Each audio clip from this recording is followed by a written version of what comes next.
What is good, Finn Nation? What's good? It's your boy Reason, and we're back here for another one. And I'm joined by the God of the Mod Squad, Rhino Sith. Rhino, how you doing, bro? Happy Fins Monday, bro. What an amazing day for Dolphin news. Yeah, what an amazing day, bro. Fucking clowns, I swear to God, bro. Yeah. I swear on my life. So you want me to cue up the song? I can find the song real quick. Oh, bro, I don't know, bro. Holy. All I can say is, bro, if you remember, you remember the movie 8 Mile? Yes. There was a song on it by Nas. It's called "So You Want to Be Me," and I'm really getting that vibe lately, huh? Boogie boogie. It's getting crazy, man. Look at that. Yeah, bro. The desperate become so desperate that it shows. It's a beautiful thing, bro. Neat. Anyways, today was the start of some stuff, guys. Let's hop right into it.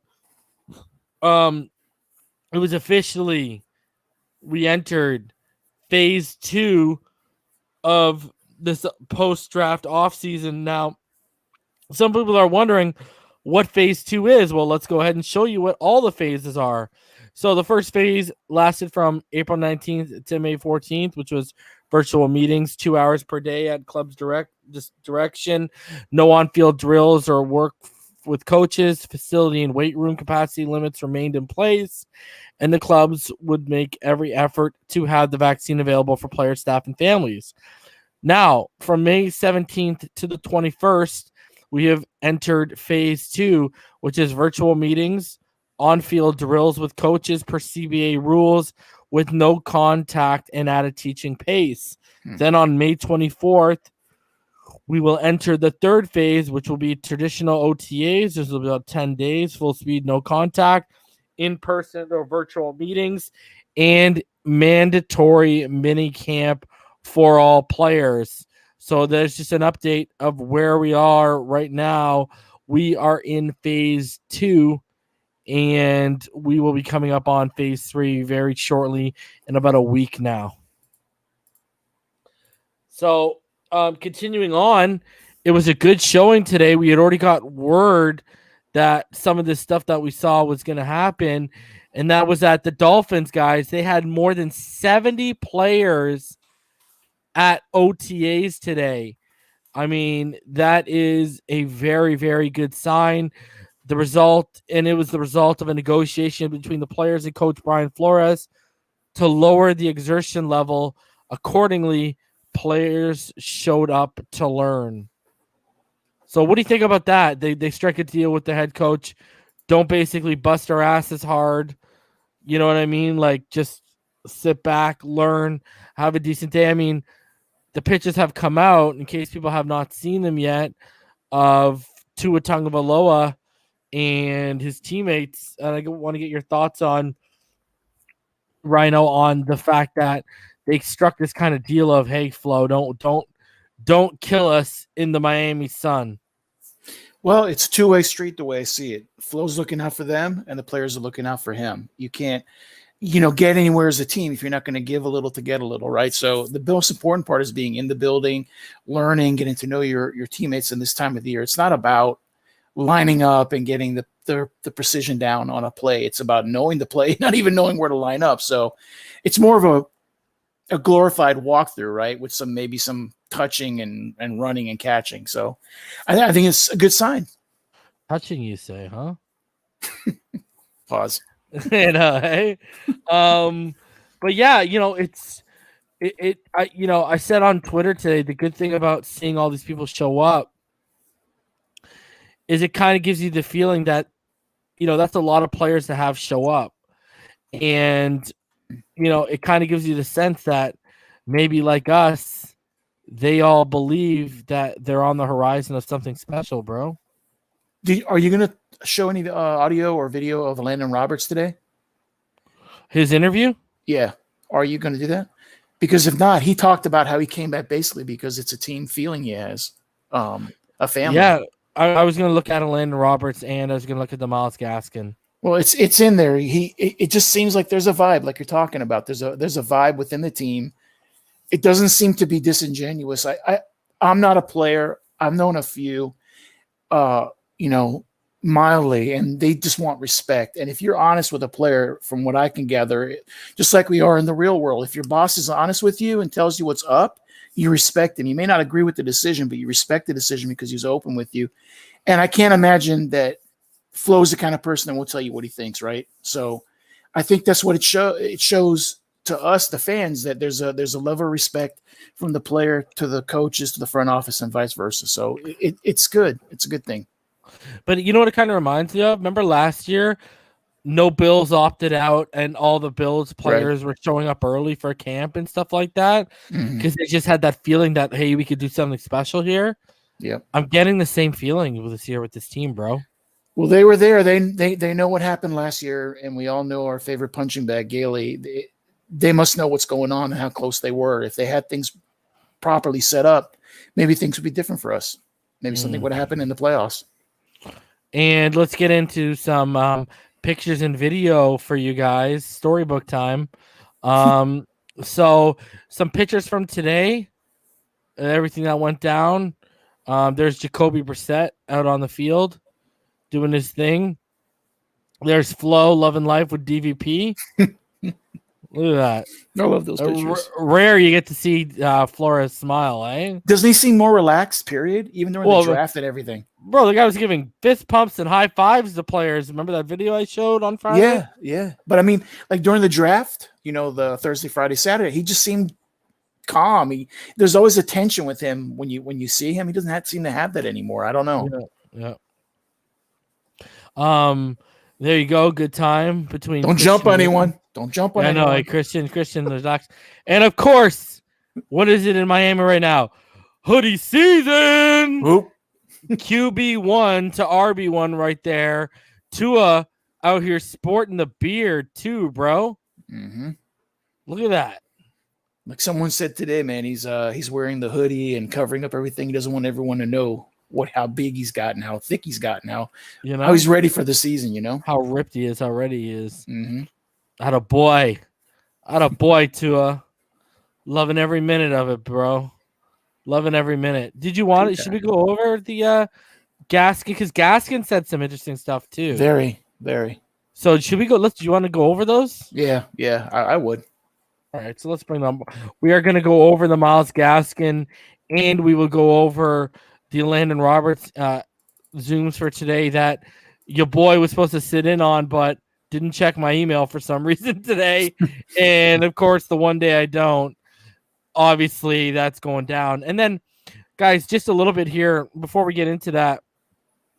I just got a couple videos for rookie minicamp. What up, Martin? How you doing, homie? What's up, fellas? What's going on? How you feeling today, bro? Not bad. Slid in a little late again. It's all good, bro. It's all busy good. Man. Get that green, bro. Like turf, bro. It's good to see you, Martin. What's up, bud? What's up? Okay, so let's hop into I just got a couple like mini camp videos because guys, rookie mini camp, it ended on the weekend, but it was still going down. So I just got a couple videos I wanted to show people, just so they could get a feel of what was going down. First one here, with a little sound. The other one, next one I have isn't gonna have any sound.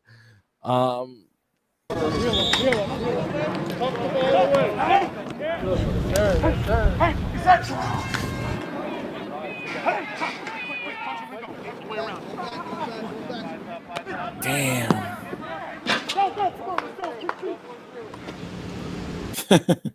Beautiful, huh? Gotta love that. Waddle's sharp, bro. He's sharp. So sharp, bro.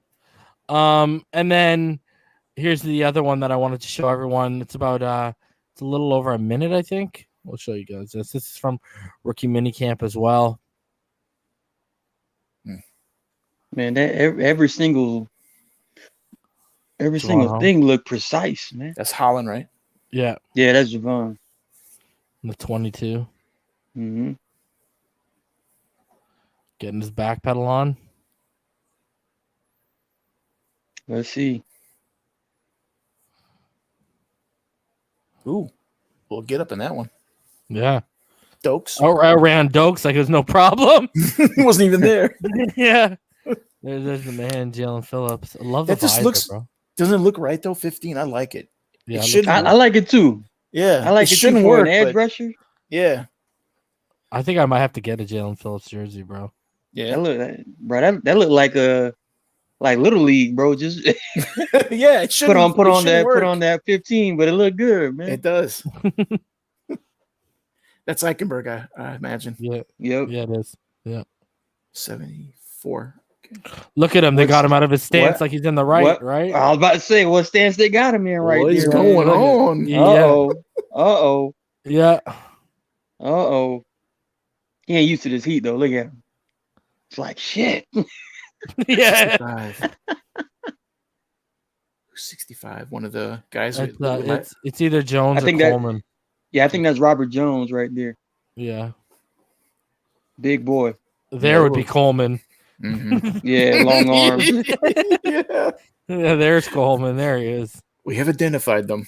Pterodactyl wingspan, bro. That's some big arms, yeah. Bro, he's got explosion, man. Oh, is that offensive line or defensive line? That's 67. offensive line. Mm. Here's the boy Waddle. I can't wait, man. Waddle's gonna be a problem, bro. Like, I don't care what size you are. If you can make plays on the football, bro, I've seen mini me's that were just unstoppable just because, Mhm. you know, this is gonna be interesting to see. I'm gonna call him the problem child. That's his name. Problem child. He fits it. Mhm. And just to wrap up minicamp here a little bit, Barry Jackson, he had an article regarding it, and he said the Dolphins have had decent success finding gems in the undrafted rookie class over the years. Devon Betts, Preston Williams, Dan Carpenter. This year's 4-person class of Dolphins undrafted rookies is their smallest in memory, but the Dolphins believe they have at least one prospect worth a significant financial investment, and that's former Middle Tennessee State guard tackle Robert Jones, as he stands out among the Dolphins free agent rookie class, according to a longtime NFL scout. The Dolphins are so bullish about Jones that they gave him $130,000 guaranteed, much higher than normal for an undrafted rookie. I don't know if you guys saw the Zoom sessions from Saturday, but he was asked about the $130,000. He said it was a blessing. The offer started coming in. I couldn't believe it. And he said if they gave me $15,000 guaranteed, I was going to take it and run with it to a place I can compete. Jones, who impressed the Dolphins coaching staff at Senior Bowl practices, began his collegiate career at Highland Community College, where he started 13 games at guard in 2 years. At Middle Tennessee, he started 19 games at right tackle over the past 2 seasons. He said he wasn't disappointed about going undrafted. I just wanted an opportunity to play at this level. I chose the Dolphins because of the coaching staff. I worked with them at the Senior Bowl. They want the best out of every player. I think they have my best interests at heart. They never singled anyone out and always pushed everyone to their expectations at the Senior Bowl. I know Coach Lem would push me to my best. Jones' ability to play both guard and tackle made him even more appealing to Miami. The more I can do, the better chance I have getting on the field, he said. You look at the amount of money they gave him. What are your thoughts on? They gave him a pretty big time guarantee. Can I go on a kind of whim here? Yeah, go ahead. They coached him up at the Senior Bowl. Yeah. They seen what he can be as an interior offensive brick wall. And they're saying to themselves, okay, with the bumping in of Robert Hunt from right tackle to right guard, if Hunt does not get his situation together as far as catching up with the curve, even though, this is a new position, but he's in a more comfortable position. If they see anything outside of the ordinary as far as missed assignments, poor blocking, et cetera, I think they're just as quick to pull a Hunt, as much as they are to pull anybody else that just can't get on board that quickly. So knowing that he was going to have a lot of people reaching out to him after the draft, Miami just put down a whole, almost like, walking up into a casino and just dumping a whole duffel bag out in front of the table. Like, hey, what we gonna do here? And then he's like, all right, shit, I'll take it. Plus I know you guys are gonna let me compete. So it was a win-win-win, honestly. So I think he's coming in to be a runner-up, either guard, left or right, but more than likely is going to be for that right guard position if Robert Hunt has any type of setbacks this year. What do you think, Ryan? I agree. I think I think the plan is for him to learn those two positions, like like Martin's saying, and then also to get a little teaching from Fluker. Fluker has that ability to be swing, right? He Correct. can play multiple positions. So why not have? That's not the ceiling, but that could be the floor for him to be the swing interior guy, and maybe even throw in a little center because he's 6'3", right? Mm-hmm. So potentially, I'm not saying that's what they're thinking, but he could have a very, very long career and be very beneficial to this team if he plays that role. But my thing is, Jones was given all that money, $130,000, right? And then you have Coleman drafted in the 7th spot. If they valued him so much, why didn't they do it reverse? Why didn't they take him at the 7th? That's where my mind goes to. I'm curious about that. Yeah, maybe they know Coleman wouldn't come here. I don't know, but I thought that was interesting because is 7th even going to get $130,000? I don't know. Well, there's a lot of talk that Coleman wasn't even going to make it out of the 5th. Well, there you go. Yeah. So he was better. I think they were just surprised. Yeah, I think they were just like, he's on the let's get him before someone takes him with one of their late 7th round picks. There you go. Right. There's your answer. Yeah. Okay, so we're gonna get into Landon Roberts' Zoom meeting today, guys. We're gonna get into Myles Gaskin. We're also gonna sit here. We're gonna go over the whole Brian Flores interview on the Joe Rose today. Did you hear that, Martin, by any chance? I heard a little bit of it, man. I have my. We'll break it up. Like we'll stop at certain parts and talk about it. We won't sit there for the whole 20 minutes. But what were you gonna say? Or sorry, say. Yeah, y'all can hear me? Yeah, yes, we can hear you. Sorry about that. I got my reservations about Joe Rose, bro. I honestly don't think he believes in Tua at all. Like not even a little bit. I don't think he wants Tua to be the starting quarterback. I think he's been, bitten by the poisonous snake that is Tua haters, and he doesn't want any signs pointing towards his support for Tua. I think he wants to. I think he's created a position where he's gonna ask Brian Flores questions like a reporter is supposed to, but I just feel like his energy is off anytime he's talking about Tua. He says all the right things, but I just don't believe him. I didn't know he was like that. I didn't know that. I haven't paid attention at all. I didn't know Joe Rose went that way. Wow. I just got that feeling, man. I don't know. Could be. All right. I love a little housekeeping note. The Miami Dolphins were awarded cornerback out of Syracuse, Trill Williams, off waivers from New Orleans. A lot of people were surprised he went undrafted. A lot of people had him with a day 2 projection, and he failed his physical with the New Orleans Saints. And that's why he was. And what's crazy is he opted out after about 5 games into the season this year due to COVID. So, and this is the defensive back from Syracuse, right? Yeah, like what's crazy to me is he's better in zone than he is in man. If you watch him on film, he gives a lot of cushion in man coverage, and it looks like he's kind of tentative, kind of worried that he's going to get beat deep. He's an instinctual guy. Right. He can play the ball. He's not going to offer you much in run defense. You know what I mean? That's just not one of his strengths. He ran a 4.42. He had an amazing pro day. And you look at his size and you have questions about whether he can play boundary at the next level.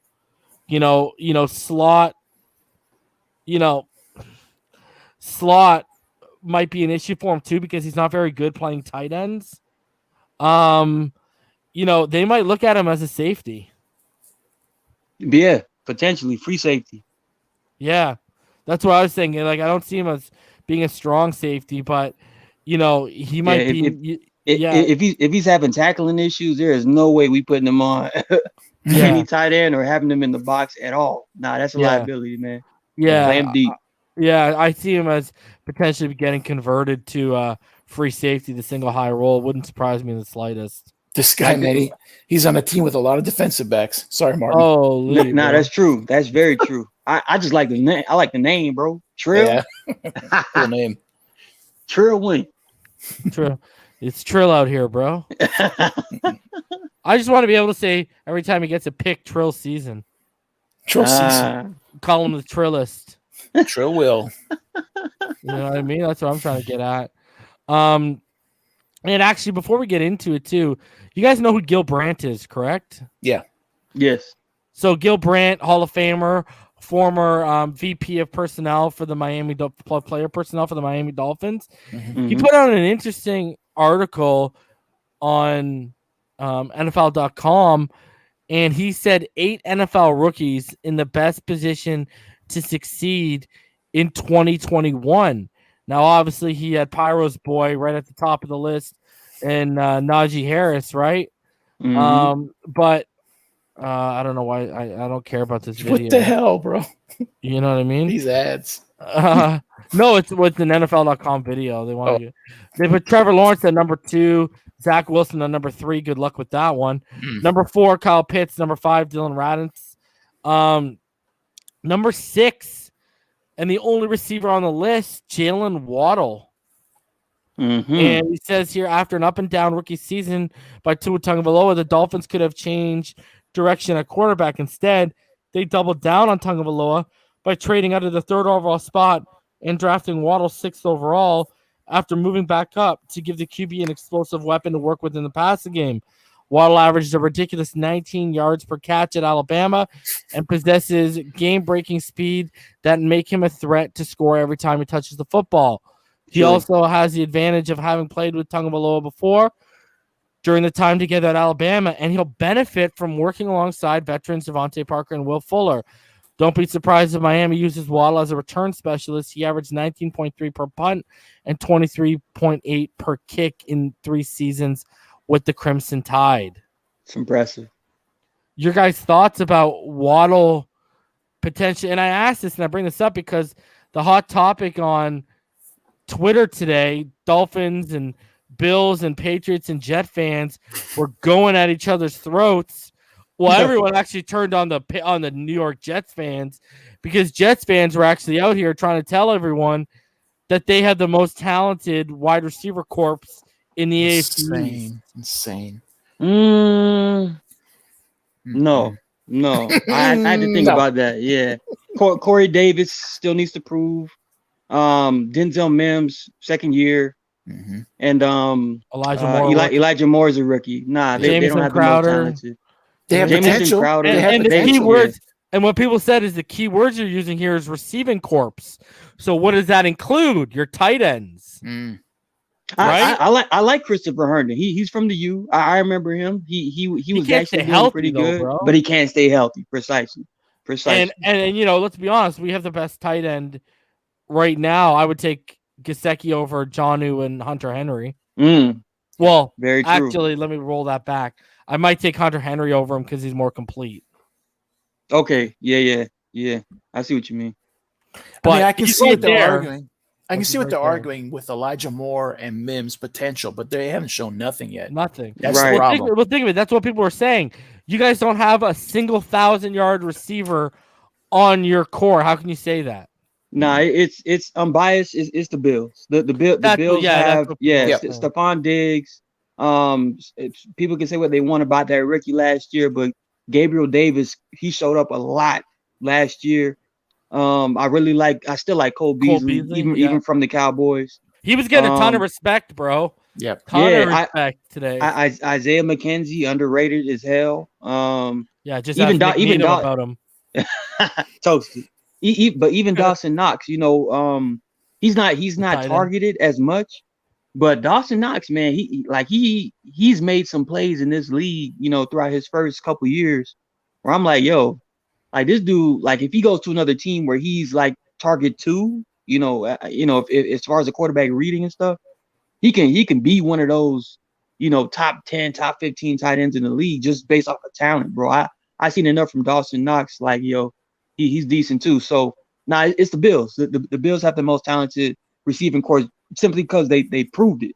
They've proven it. But as far as what they're going to prove this year, maybe we can throw in the Jets. Yeah, maybe, but they have to prove it.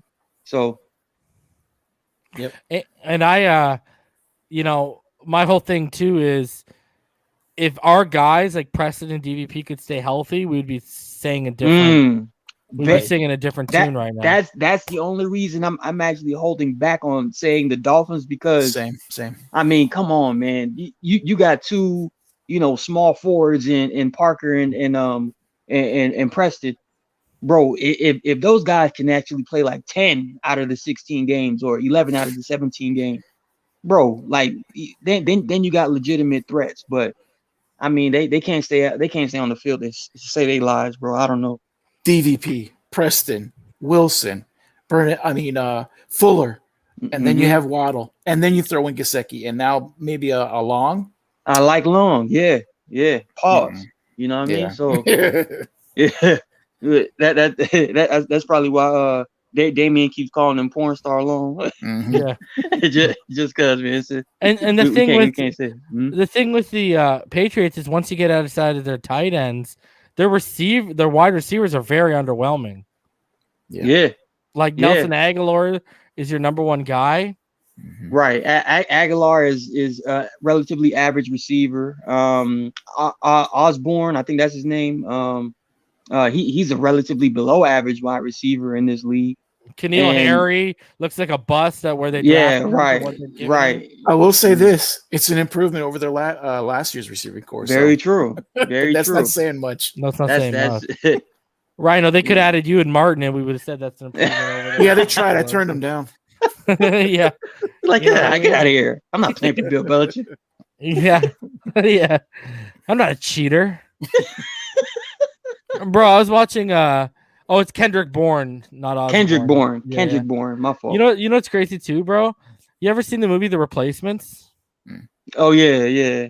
With Keanu? Yeah, Keanu Reeves. Yeah. Okay, you know how they're the Washington Sentinels? Yeah. Do you remember their jerseys? How they look like the Patriots of the 90s? Yeah. Yes. Okay. Eerily similar. Bro, I was watching with the wife yesterday, right? Isn't it funny how they give the receiver the stickum? Yeah. Cheat. I'm like, why is everyone in the Patriots jerseys cheating, bro? Hey, I'm like, what's going on right now? That's hidden messaging inside inside the rules and regulations, man. Let me tell you. Oh, bro, have you guys seen that guy with his dad where he's trying to name NFL teams? Yes. That had to be fake, right? That had to be fake. Has to be. You haven't seen that, Martin? Nah. Oh, it's so funny, man. Like a young kid, a small kid. No, he's like seeing all the logos. They're putting just the logos of the teams, and he names them all kind of weird stuff. Should I play it just for some fun? Yeah, that's awesome. It's an awesome video. Hey, hold on. Let me see. Cheater rates. Yeah. Oh wow. No, he doesn't call them that, but no, I was just saying what Drew. You might as well have. Let's be honest with ourselves, right? Yeah. Man. I mean, it's gonna be. I'm gonna tell you. You know how like a lot of people say there's no excuses for Tua this year, right? There's no excuses for Cam. No, of course. We every Cam knows that. Cam is going into this season knowing that this is arguably, his last stint. As far as displaying what he can be, what he can be as a starter. Yeah. What do you expect from him this year? Hard to say. I watched his interview with I Am Athlete. The podcast with Brandon Marshall. He actually seems like he's ready to retire. To be 100% honest, but I don't believe he wants to retire the way he played last year. Yeah. Is that what he sounded like on the I Am Athlete? There were a lot of things pointing towards him being content with moving forward as a businessman than as a NFL player. You know, like he's opened a lot of businesses in Atlanta. I think he has his own TV show on BET right now. I didn't get a chance to catch up on some of his episodes, but Steve Harvey was on there. Tiana Taylor was on there. He's basically in transition mode, if you ask me. And because of that, I think he's gonna play this season like with nothing to lose. Like he's gonna play very free.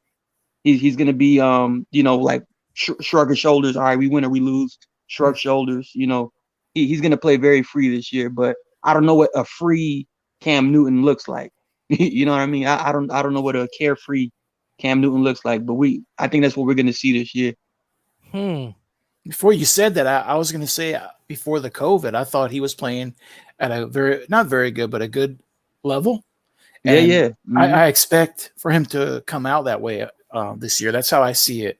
So, and I don't think the Dolphins are going to be surprised by anything they try and do with him after last year. So, bro, I'm actually sitting here shocked that it's coming out. That's crazy. I think this might be one of his bow out moments where he's like, you know what, I put together one of the most historic careers, or how he would like to categorize it, as an iconic career, which he really has. In NFL, he's in the honors of NFL history, bro. He's one of the most polarizing, specimens at the quarterback position we've ever seen. I mean, it's just the truth. The Hall of Famer to you? First ballot is going to be difficult because of, who's voting. Clearly, Richmond Webb is still not in the Hall of Fame, so I don't know I don't know who's doing what as far as voting. But I do think he'll be a Hall of Famer, just like how Fran Tarkenton is a Hall of Famer, or is Sonny Jurgens in the Hall of Famer? If I'm not mistaken, the Washington Redskins quarterback from the I think he 50s. I think he may be. Yeah, like he's going to be one of those Hall of Famers where they just have to acknowledge that he was one of the better players at his position when he played in his era. Yeah, they're going to have to put him in the Hall of Fame. When you win the MVP, I mean, that puts you, to me, in my opinion, that puts you in the running for it. So yes, you should be in the stratosphere. Absolutely. Mm-hmm. I just don't. I don't see it, man. Hard to digest, huh? Oh, we need for getting to the Hall of Fame. Wow. I just don't see it, bro. Because he never got back again. No, well, not only that. I mean, or hasn't yet. Shout out to Tony V for becoming a member, brother. The guy's been a wash since 2018, and if you look at his seasons between the Super Bowl and 2018, he was a wash then too. It only took Christian McCaffrey and Norv Turner stepping in for him to have the production he had, and I've already gone over it. Remember how I went over how Christian McCaffrey made up for like 30% of his touchdowns.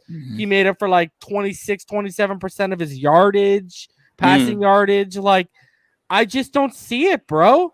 I get you had an MVP season, but there's like, if he's a Hall of Famer, then Phillip Rivers is a Hall of Famer. Phillip Rivers is a Hall of Famer. I don't think he is. In my book. I think Phillip Rivers, because I'm judging Phillip Rivers. But you know what I can say about Phillip Rivers?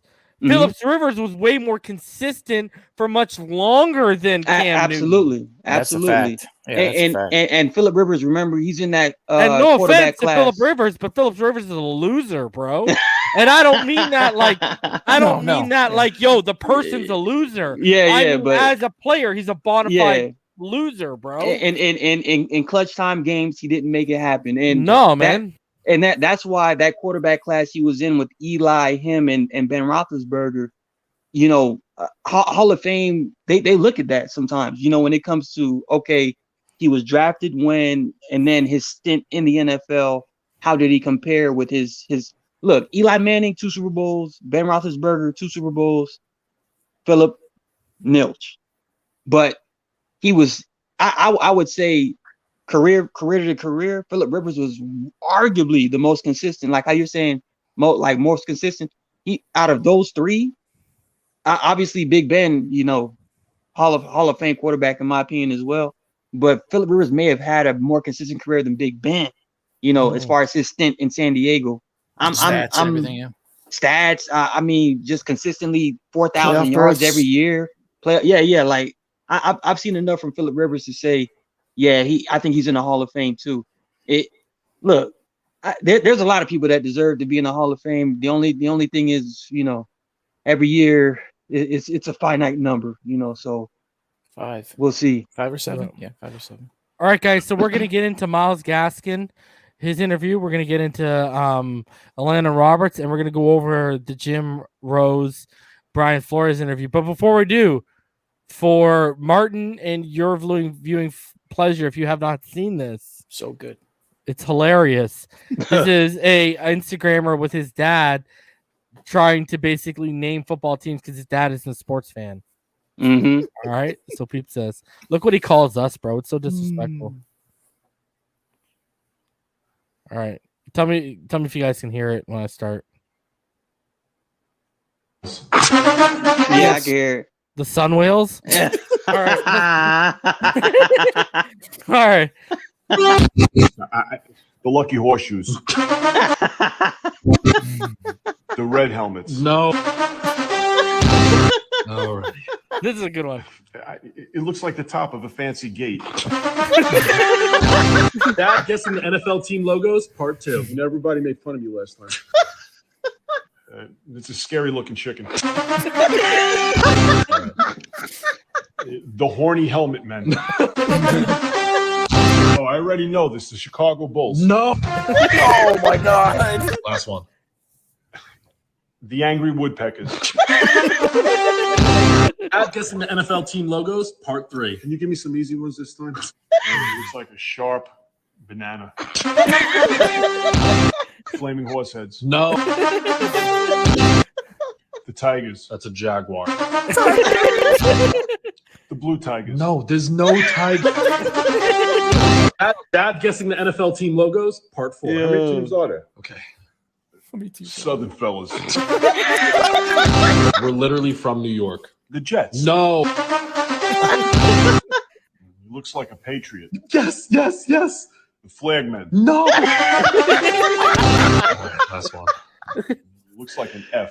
Right. What bird starts with an F? Flamingo. Oh my God. At guessing the NFL team logos, part 5. Are we still doing this? Before you say anything, it's not the Oh, Giants. wow. No. It's another angry looking chicken. All right. It looks like a wave. Okay. The LA Wave. No. That would have been a good. That would have been Last a good one. guess, though, man. Buffalo. Right. Okay. With laser beams coming out of his No. head. No. At guessing the NFL team logos, part Yeah. 6. Can you give me an easy one, please? All right. It looks like the Tesla symbol. I guess. Flaming Elon Musk ball. What? You can't get this wrong. Yeah, there's no way it's that easy. It's that easy.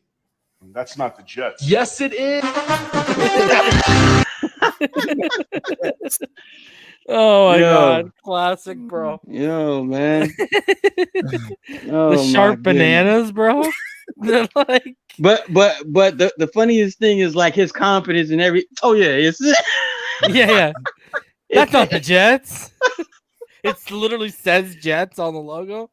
Oh man. Look, every single guess was actually very accurate. It's just not the correct name of the the team, man. It's like a Rorschach test. It's psychology. The Bills one Yeah. reminds me of Dr. Evil, with freaking lasers on there. Yeah, freaking laser beams. Freaking laser beams. The God. Southern fellas. Yeah. Bro, that kid kills me, bro. Where did that come Oh my Oh, God. my Because he saw the S and the F. from? No, I know. Just like, wow. Oh my God. All right. Man. Let's get into we'll start off with the Landon Roberts. We'll get into Myles Gaskin, and then we'll go into the was it Joe or Jim? Well, I called him Jim earlier, I think. Joe. Isn't it? It's Joe. We'll get into the Joe Rose show with Brian Flores because there's a lot of interesting stuff in that. So let's start off with the Landon Roberts, guys. Sir. Interviewed by the Sun Whales media. The Sun Whales, bro. Bro, Oh, that my that goodness. all I gotta say is, first of all, Landon, that hot is hard as fuck. Yeah. All right. Second of all, let's keep it rolling. Mm. I'm asking about Yes, You guys, That's okay. kind of the most important thing from our standpoint. I'm gonna grab a How drink do you quick. feel now? Gotcha. Have process been like for you? What's the toughest part of this whole process? It's been cool. You know, I'm talking about just taking it one day at a time, stuff like that. Yeah. And what was it like when the Dolphins offered the opportunity to bring you back, even though you're not completely healthy? Were you thankful for? Did you feel like you wanted to explore what was possible when you could get healthier and do a workout? I think, you know, me and the Dolphins, you know, we knew that, you know what I'm saying, we definitely wanted to be a part of family, you know, and we made it happen. Adam?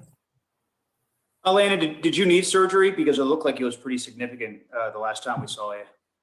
He said, what you mean? Did you need surgery on your injury? What you may call surgery, I may call a sprained ankle.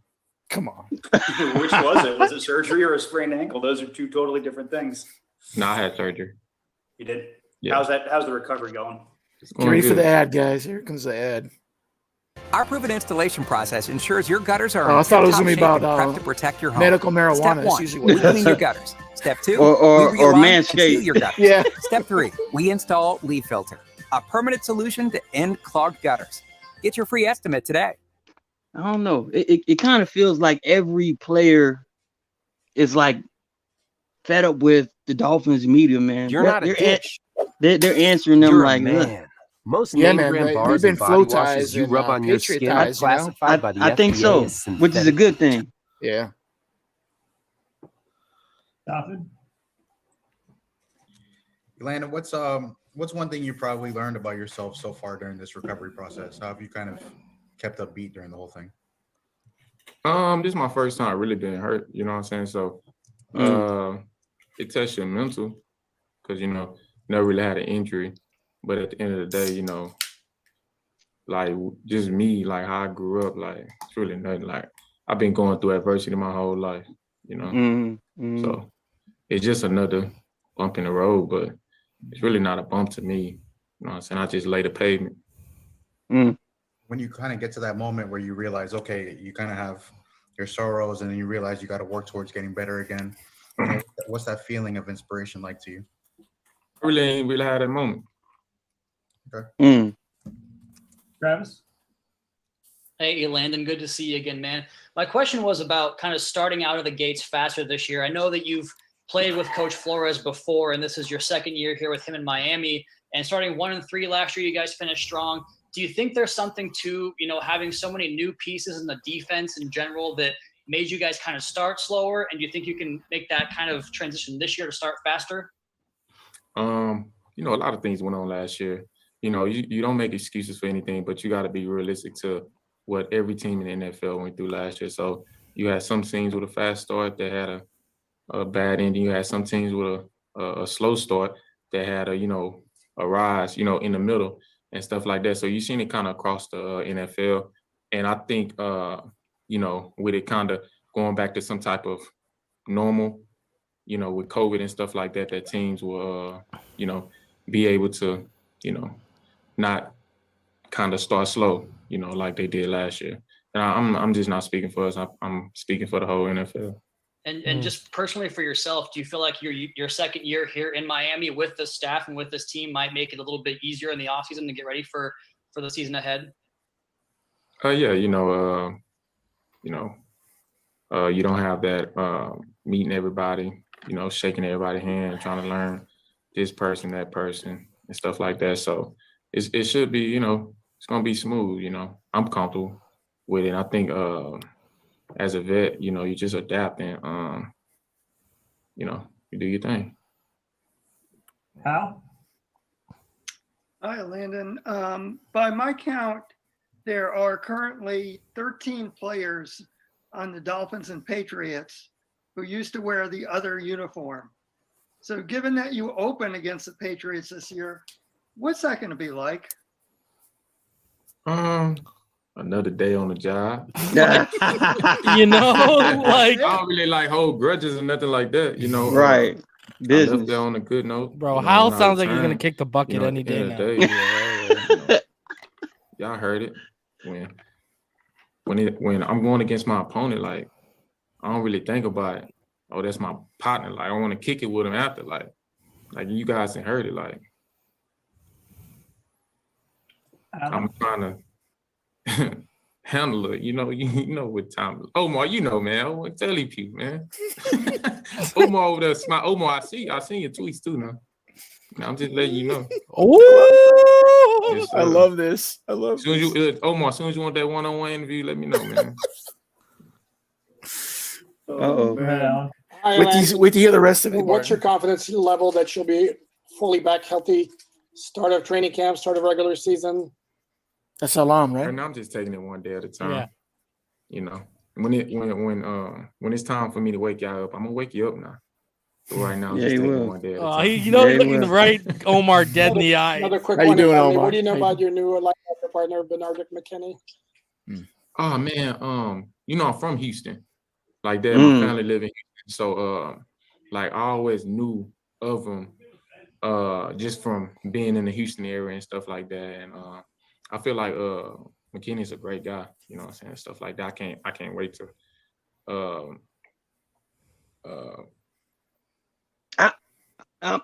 Selfishly, I honestly want him and McKinney to be starters, bro. I Like, do too. He lost his train of thought. That was a little weird. Hey, Landon, good to see you. He's reading his phone, maybe. I I think don't know. that you're the one remaining defensive captain with the team having moved on from Kyle Van Noy and Bobby McCain. What was your reaction to the other two defensive captains being let go? Oh, don't do it, YouTube. The energy's here. Dark Grind is Butler's coffee brand, isn't it? Adam Butler? Yeah. No, Repeat the your Miami question Heat again. Butler. Oh, is it? I What- didn't know. I think. What is your reaction to the other two defensive captains, Van Noy and McCain, being let go?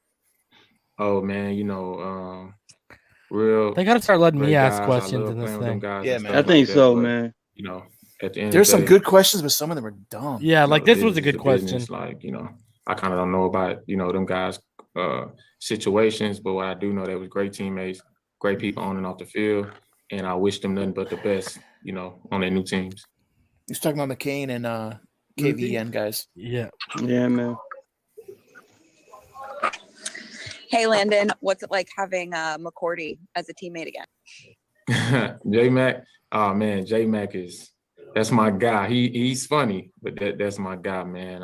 Was that Ruthie? You know, great leader, Yeah. great guy. You know, Atta girl. a great Good person questions. Yes, to good you know questions. even learn from a She's a smoke show, low key too. off the field, you know, type of guy. You give great advice, you know, on and off the field. So, you know, J-Mac, that's my guy, man. One, I have absolutely no idea what I've tweeted that has. I don't know what. Liar, Omar. Backpedaling like Chan Bailey. Look at Yeah, but him. watch it. He's gonna hit him. He's gonna hit him. Omar said he wish he had that linebacker that just really like, you know. I love it though, you know, Omar. Like, to be honest, I don't take any of that personal. Like anything any of you guys like do say, I don't take it personal. I love it, you know, like that. So don't think I'm a sensitive guy. I'm not sensitive. I didn't think you would. But I wanted to ask you, with as much exodus of leaders, I mean, only guys that's left is you and Jesse Davis from last year's leadership group. How do you instill that culture? How do you pick up where you guys left off last year from a leadership standpoint? That's a good question. I think you just, you know, you get all the guys, you know, as everybody, you know, getting in, man. You know, you just build that camaraderie. You know, like I said, this year will be so much different than last year because guys will be able to do that, you know, and stuff like that. So that's what you do. Last year was kind of, you know, you had to build it through the year so quickly, you know, with training camp and stuff like that. So, you know, it's nothing anyone else wouldn't have to go through in a regular NFL season, man. this league changes every day, you know, and stuff like that. So it's about adapting. It's like week to week. You know, we play against different offenses. We might be going against a true post style, and the next week going against the West Coast. You're going to adapt, you know. So, you know, we just going to adapt to the everyone new in our facility. And from a team perspective, we just going to, you know, come together as a team, learn each other, and put all the marbles and ducks in a row. Mm-hmm. All right, we'll take two more. Safin. Has your question been asked yet, Rhino? That you wanted, that you were. Landon, I'm glad you're not sensitive like some other guys. I'm trying to remember. I wanted to say, Wow, ask you, man, Safid just took a dig, eh? Rewind that. Is there a different he's a real energy in the building that you feel from? I wanted to ask the marbles and ducks in a row. Watch if he takes a dig at the old guys who aren't on the two more, roster anymore. Listen, Safid, right Landon, here. I'm glad you're not sensitive like some other guys on the team last year. I wanted to say, hey, Calvin, where you at? Roberts, about, you know, the camaraderie and things like that. Is there a different energy in the building that you feel from, you know, players like yourself and the coaches of what Maybe was that a dig at Fitz too? I don't know. KVN, most definitely. Linebacker. Players and coaches that love football. You know, yeah, where you called them the worst media in football, you know, right? Stuff like that. Like, you know, if it's a problem, we trying to fix it, and we don't really care how long it take. You know, so that's the good thing about the building. It's no complacency, you know, and stuff like that. And you just gotta understand, like, you know, it could be for Fitz too. It could be for Fitz too. It's probably for both, bro. Yeah, maybe. Fitz is out there crying about, yo, get Scotch for your lawn maintenance needs, guys. You know, the thing is, if you ain't good with it, go get Grammarly, because some of y'all actually really need that shit. I've been seeing your tweets. Last one, Hal. Landon, obviously. Look at Hal. Sounds like it's any day now, bro.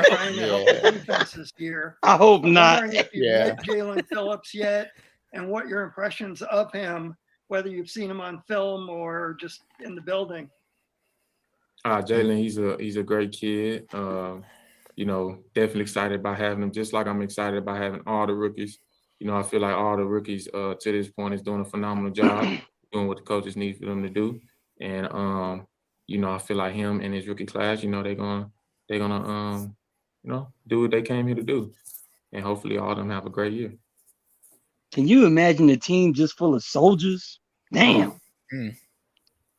Damn, ready to take Brian Flores' orders.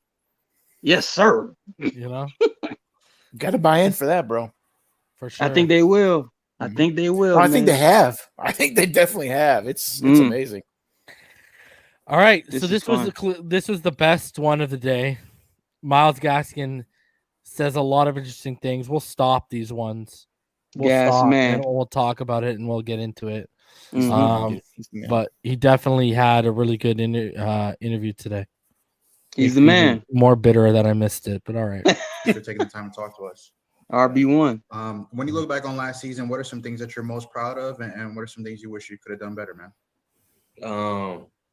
I'm just proud of how we finished as a team. I was proud of how I handled my recovery of my injury, just missing a couple of games. Just kind of how I finished, and just kind of for myself coming in this next season, just working on staying healthy as much as I can. I know I missed a few games with my knee and COVID. Just being able to just missing those games kind of hurt myself, just kind of hurt the team and hurt myself in my own eyes. So just trying to work on staying healthy, trying to take care of my body, trying to like work on a lot of things so things don't come up during the season. Just keep playing smart. Yep.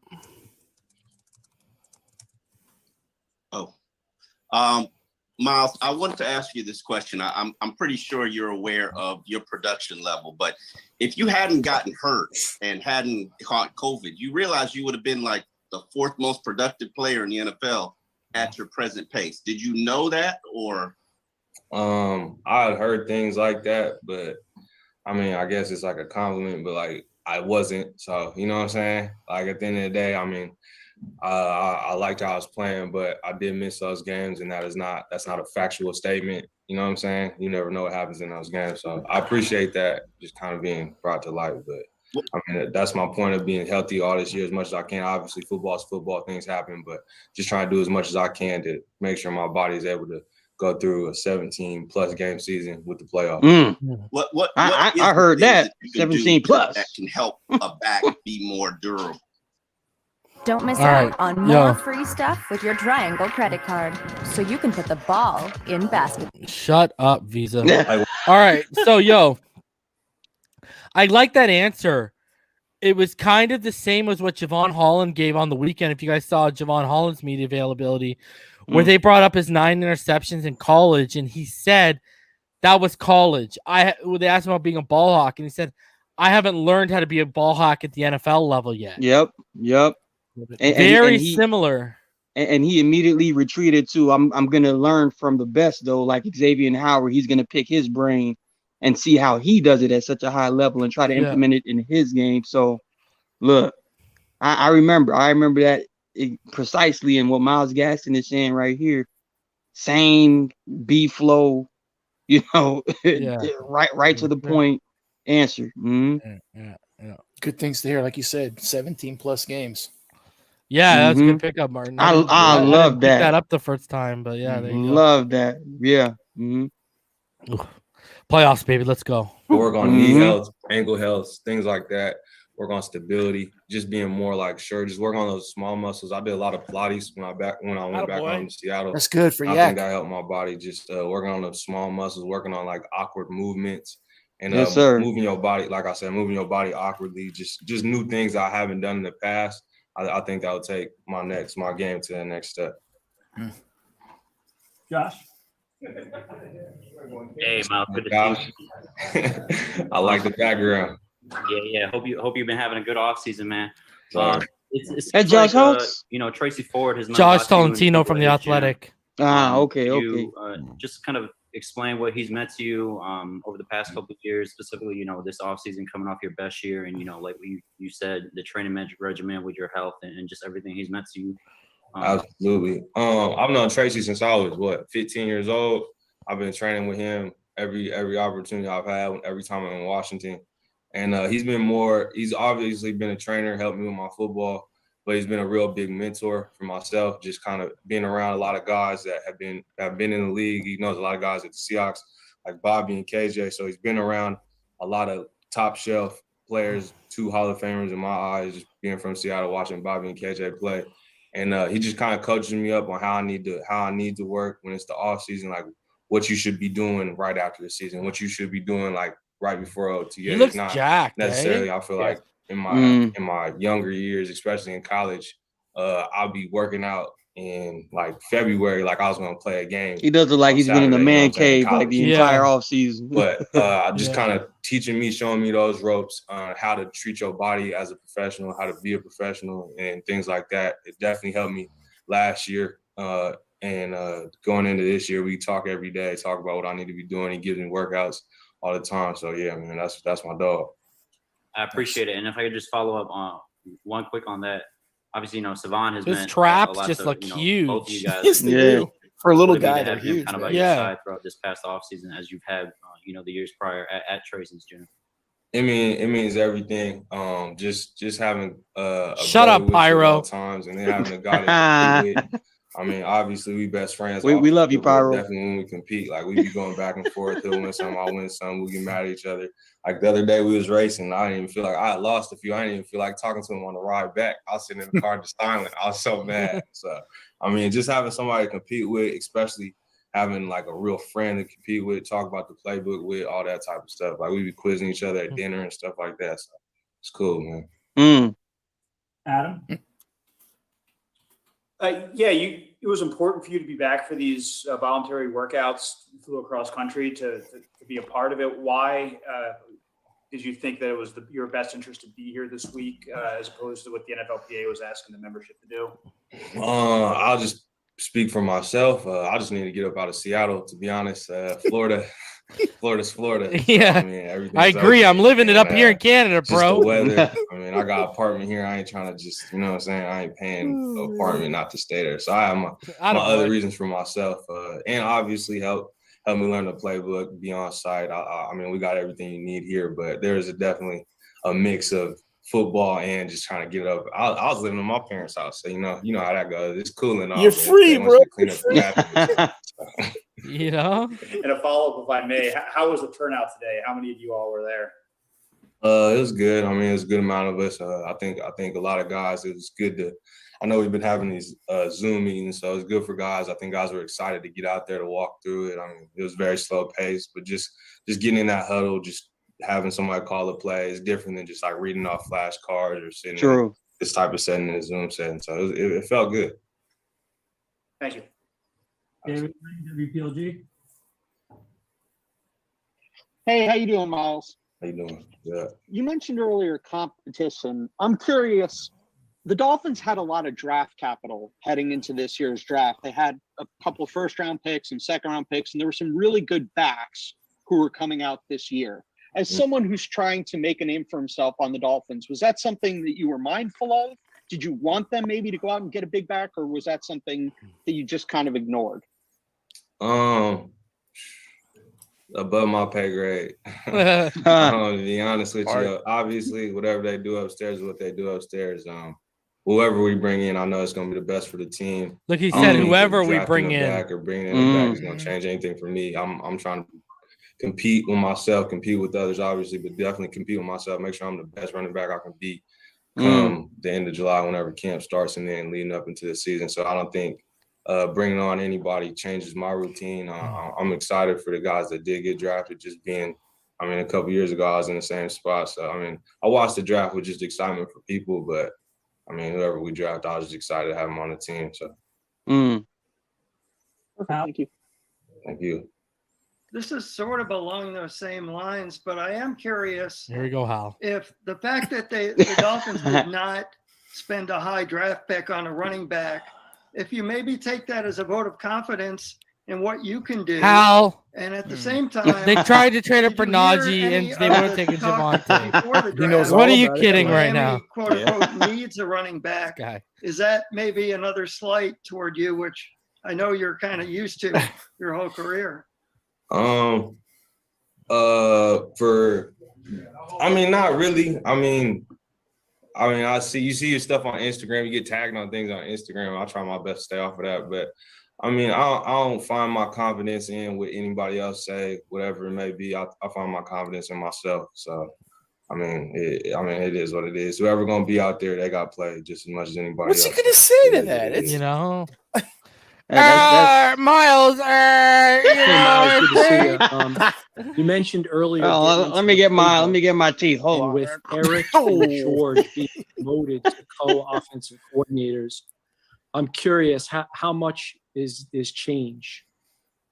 Here we go. This is a good question. I feel like for the running backs that were here, myself, Pat, Savon, just kind of seeing the playbook, it has changed. It's much different than last year's, but us being around E, you kind of see him, you see his offensive mind sitting in the room with him. You see his offensive mind kind of clicking, kind of moving. So I felt like me, Pat, Sav kind of had a good, not that we understood what it was going to be, but what it was going to look like, if that makes sense, coming in and just being able to kind of get the terms and stuff like that down now. Obviously, it's super early, it's still the first one, so it's just like very basic stuff, but just kind of seeing what E's input has been on it, along with George, how they came to bring one offense together. I think obviously surprised with some things, excited for some things, but at the same time, I've been around E for a while, so I know what he likes and what he wants things to look like. So yeah. All right, let's stop right there because this is a big one.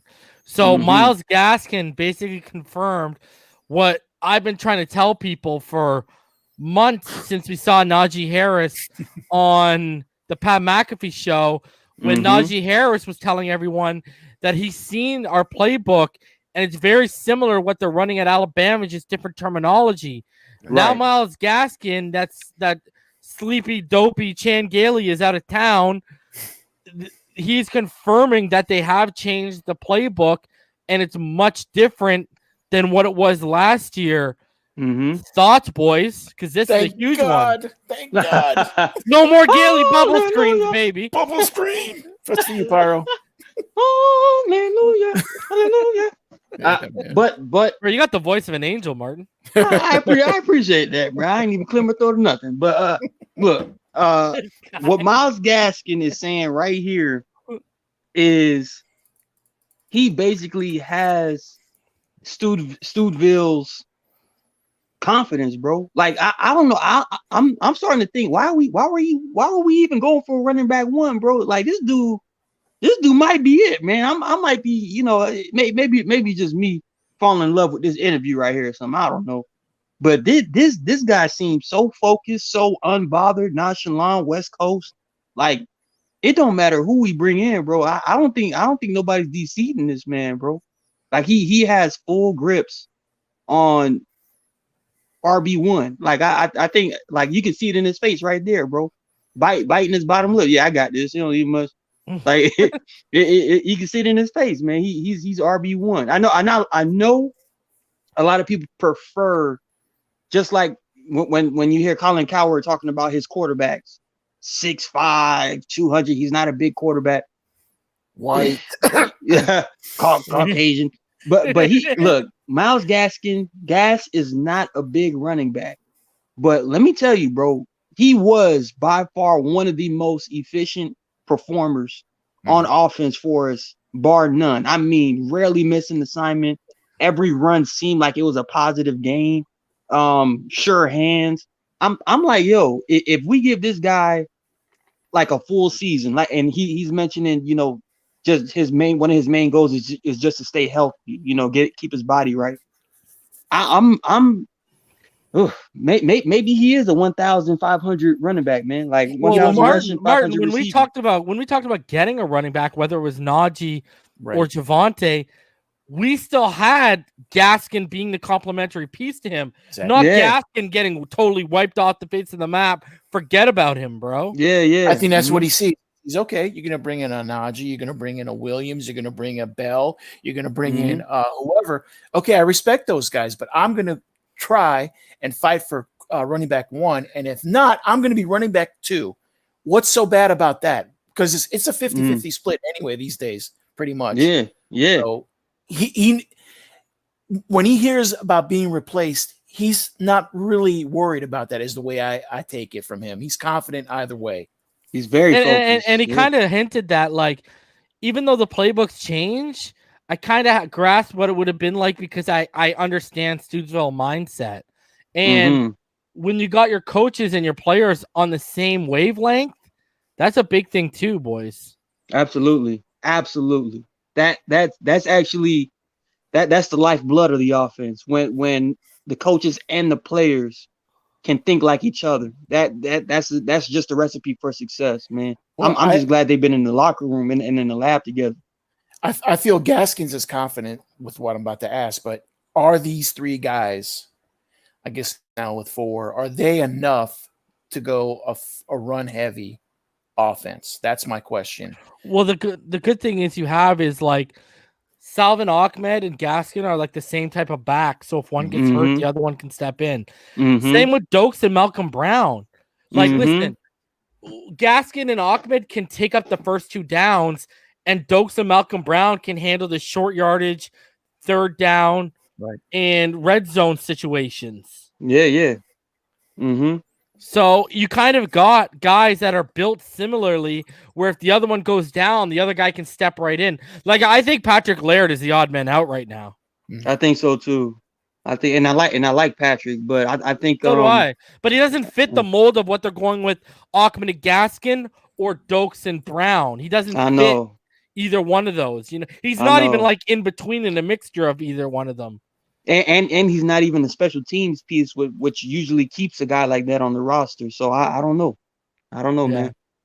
And it's also going to come down to how good our offensive line performs.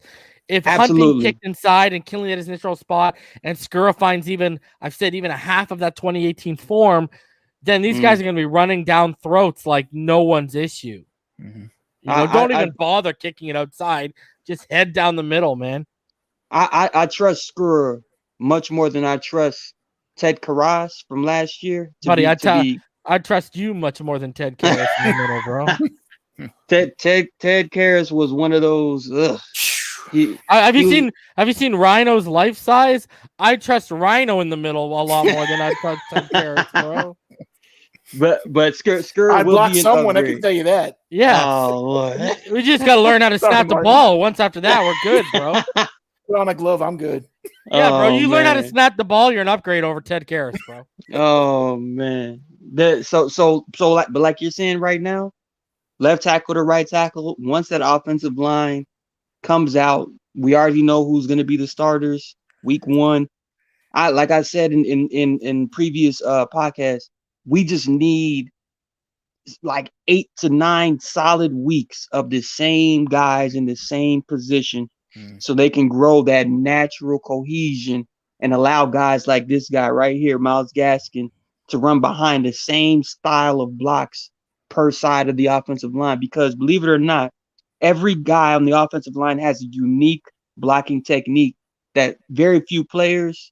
You just have to be almost kind of born with that cognition of, oh, okay, he blocks like this when he goes from level 1 to level 2, or when this guy pulls, he's pulling at this angle. Once you learn those type of things from your offensive line, that's when you can actually flourish as a runner. So I just need the offensive line to be solid the first few weeks and with no change up, barring injury. I'm excited. I don't know if they're kind of put together. I'm excited to see Tua and this offense. These OCs work together. I not wait to see. I ain't this trying to playbook. hear this. You know what? I ain't trying to hear this Watson bullshit. Okay, it's Tagovailoa, all right.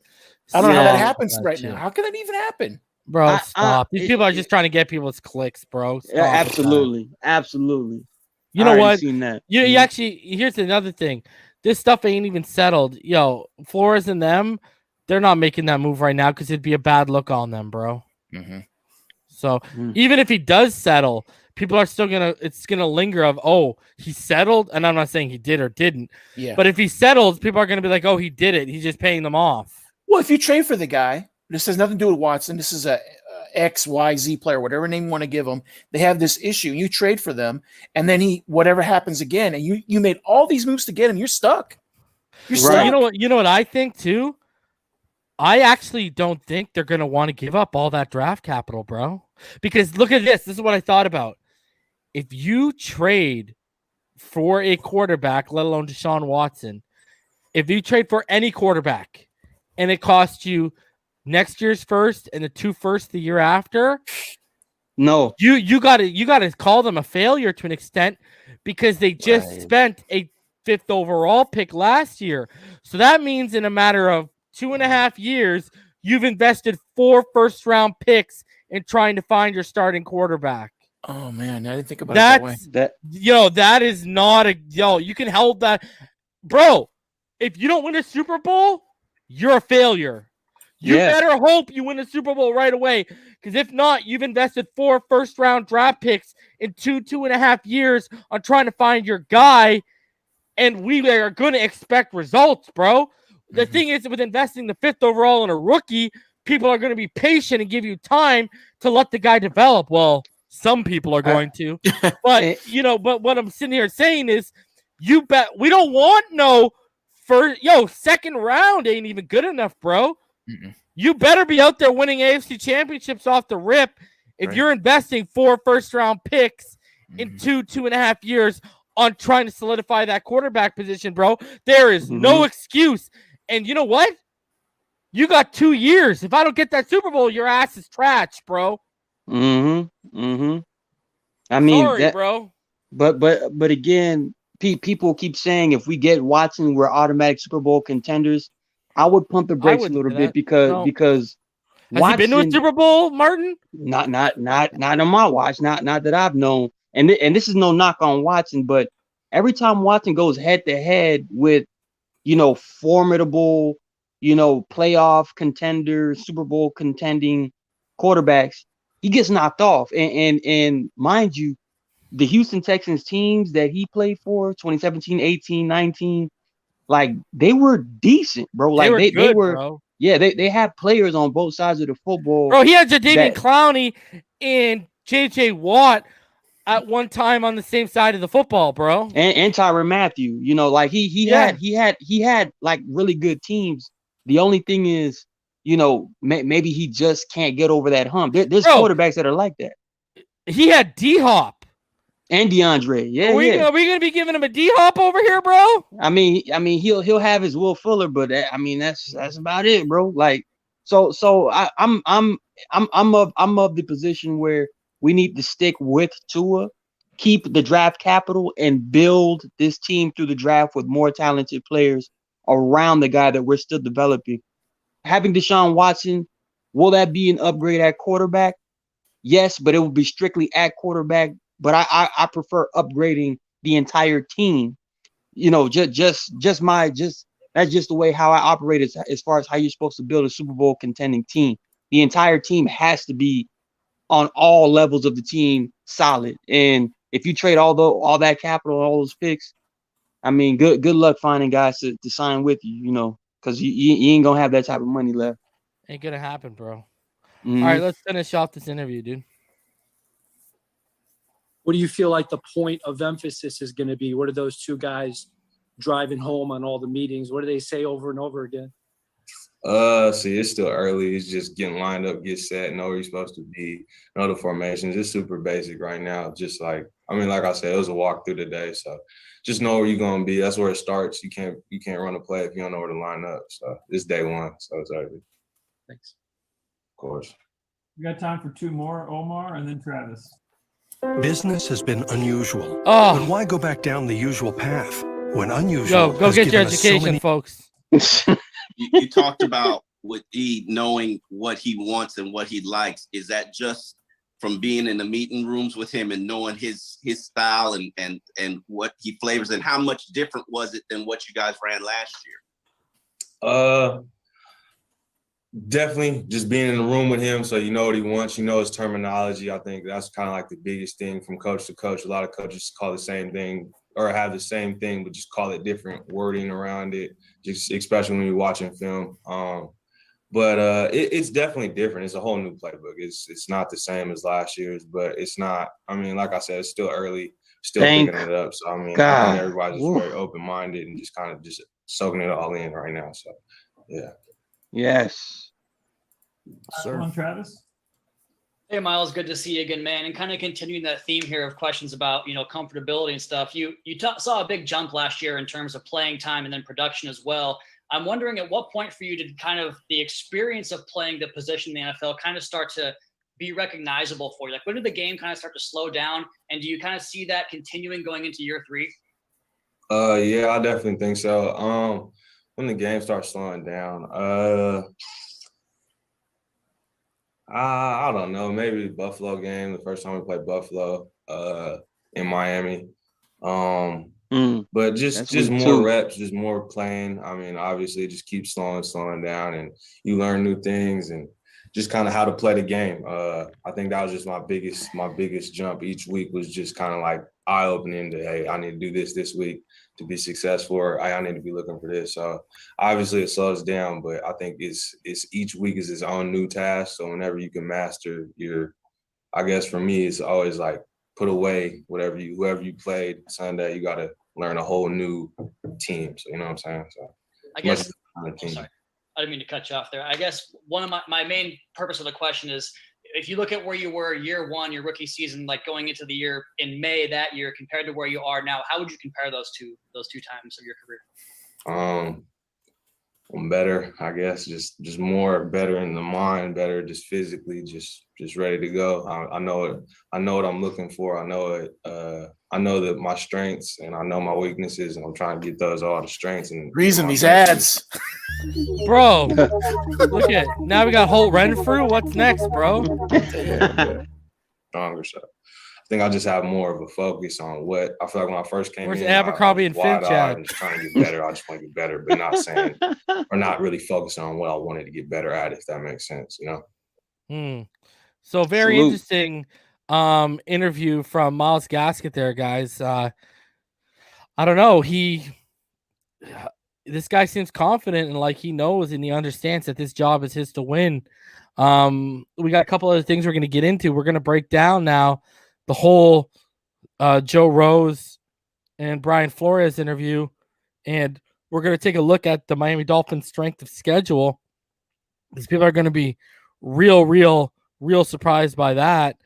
Let's go into the Brian Flores interview right away. We got the audio here for everyone because I know a lot of people probably haven't heard this interview.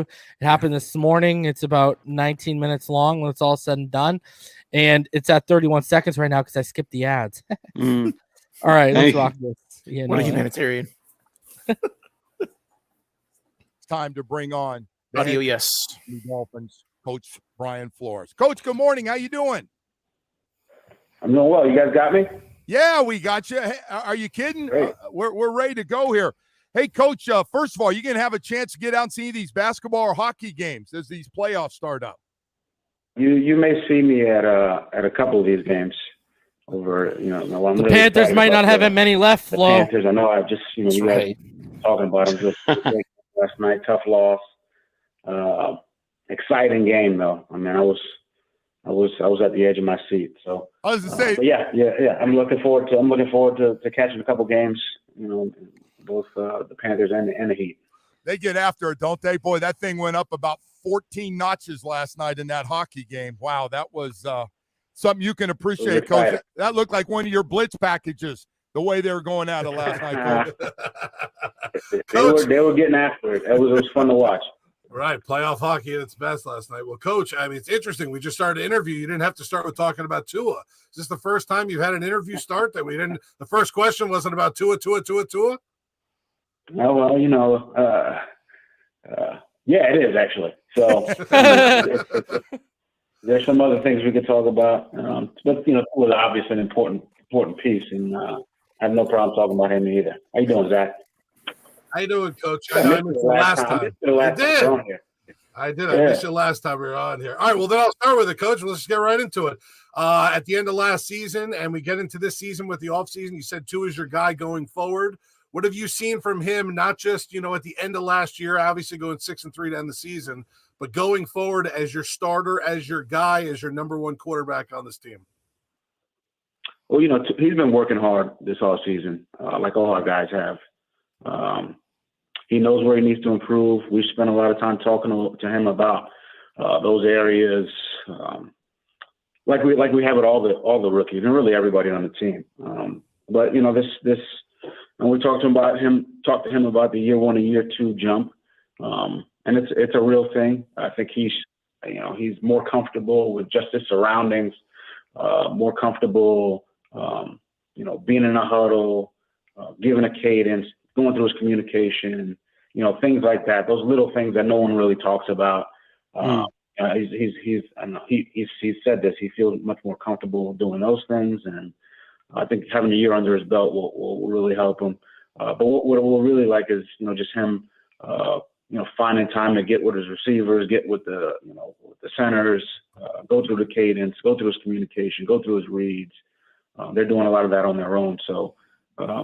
Look, we haven't seen him yet. Today's the first day of phase 2 where we'll actually, get a chunk of the guys and we'll see him. And but we're looking forward to working with him. But just my conversations with him sound like things are going in the right direction. Coach. All right, I want to talk about this for a sec.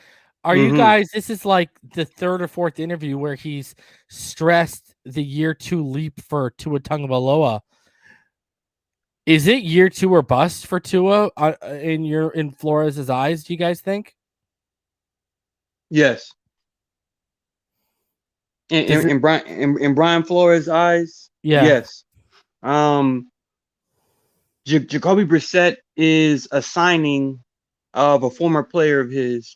I believe Jacoby Brissett in 2016 was a rookie. Tom Brady was suspended the first 4 games. Jimmy Garoppolo started the first 2 games. He started the next 2. Bringing in Jacoby Brissett is basically letting everyone know I'm bringing in my guy. That's how I took it. Tua, obviously, I think Tua knows that not necessarily that this is his, make it or break it year, but Tua knows that he needs to put together a relatively solid season, meaning more of the Arizona Cardinals and less of the Denver Broncos. I think that's a realization that Tua is gonna have to, or he probably has already come to grips with. Yeah, in Brian Flores' eyes, I believe this is a bust year for Tua if he doesn't get it together. But I'm throw all that to the side. I just see Tua answering all the calls this year, man. I just do. Ryan, I think he has to answer that he is the quarterback for the future. Yes.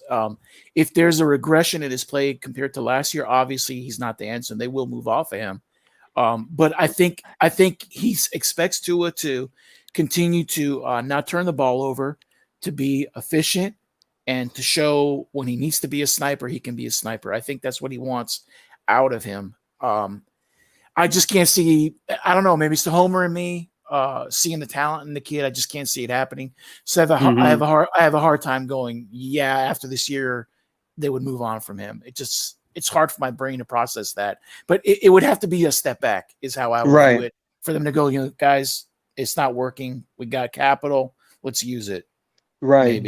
Any signs of regression or stagnation?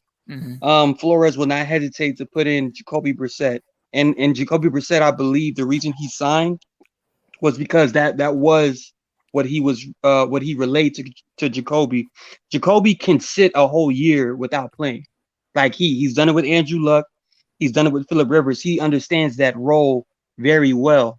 So even if Tua, performs at a high level to where Jacoby will never see the field, Jacoby is still content with being behind the scenes and still supporting his quarterback that's in front of him. Jacoby, he knows what to do. He knows what to say, in that position. But Jacoby also understands that, he's trying to make, his living too. He's trying to be an NFL quarterback too. He's shown flashes, but if there's a situation where Jacoby sees himself emerging, if there's a stagnant Tua or a Tua that can't quite get it done to the standard of what Brian Flores wants, Jacoby will step in and Jacoby will be productive. But again, I don't see Tua regressing at all. And the step forward, that year 2 leap, is everything is in Tua's court. Like the ball's in Tua's court. He's trained this offseason. He's been dug into the playbook this offseason. And I just see Tua like responding in the way like how he responded during the Elite 11. I just see it happening. He spent his whole football life competing. So this is a good thing. So and he's always risen to the top. He's always shown effort. He's shown improvement. So I just can't imagine it's going to change now with all the damn work he's putting in now, man. I know. Amazing. I know. That's why I just don't see him regressing at all. All right, let's keep it rolling.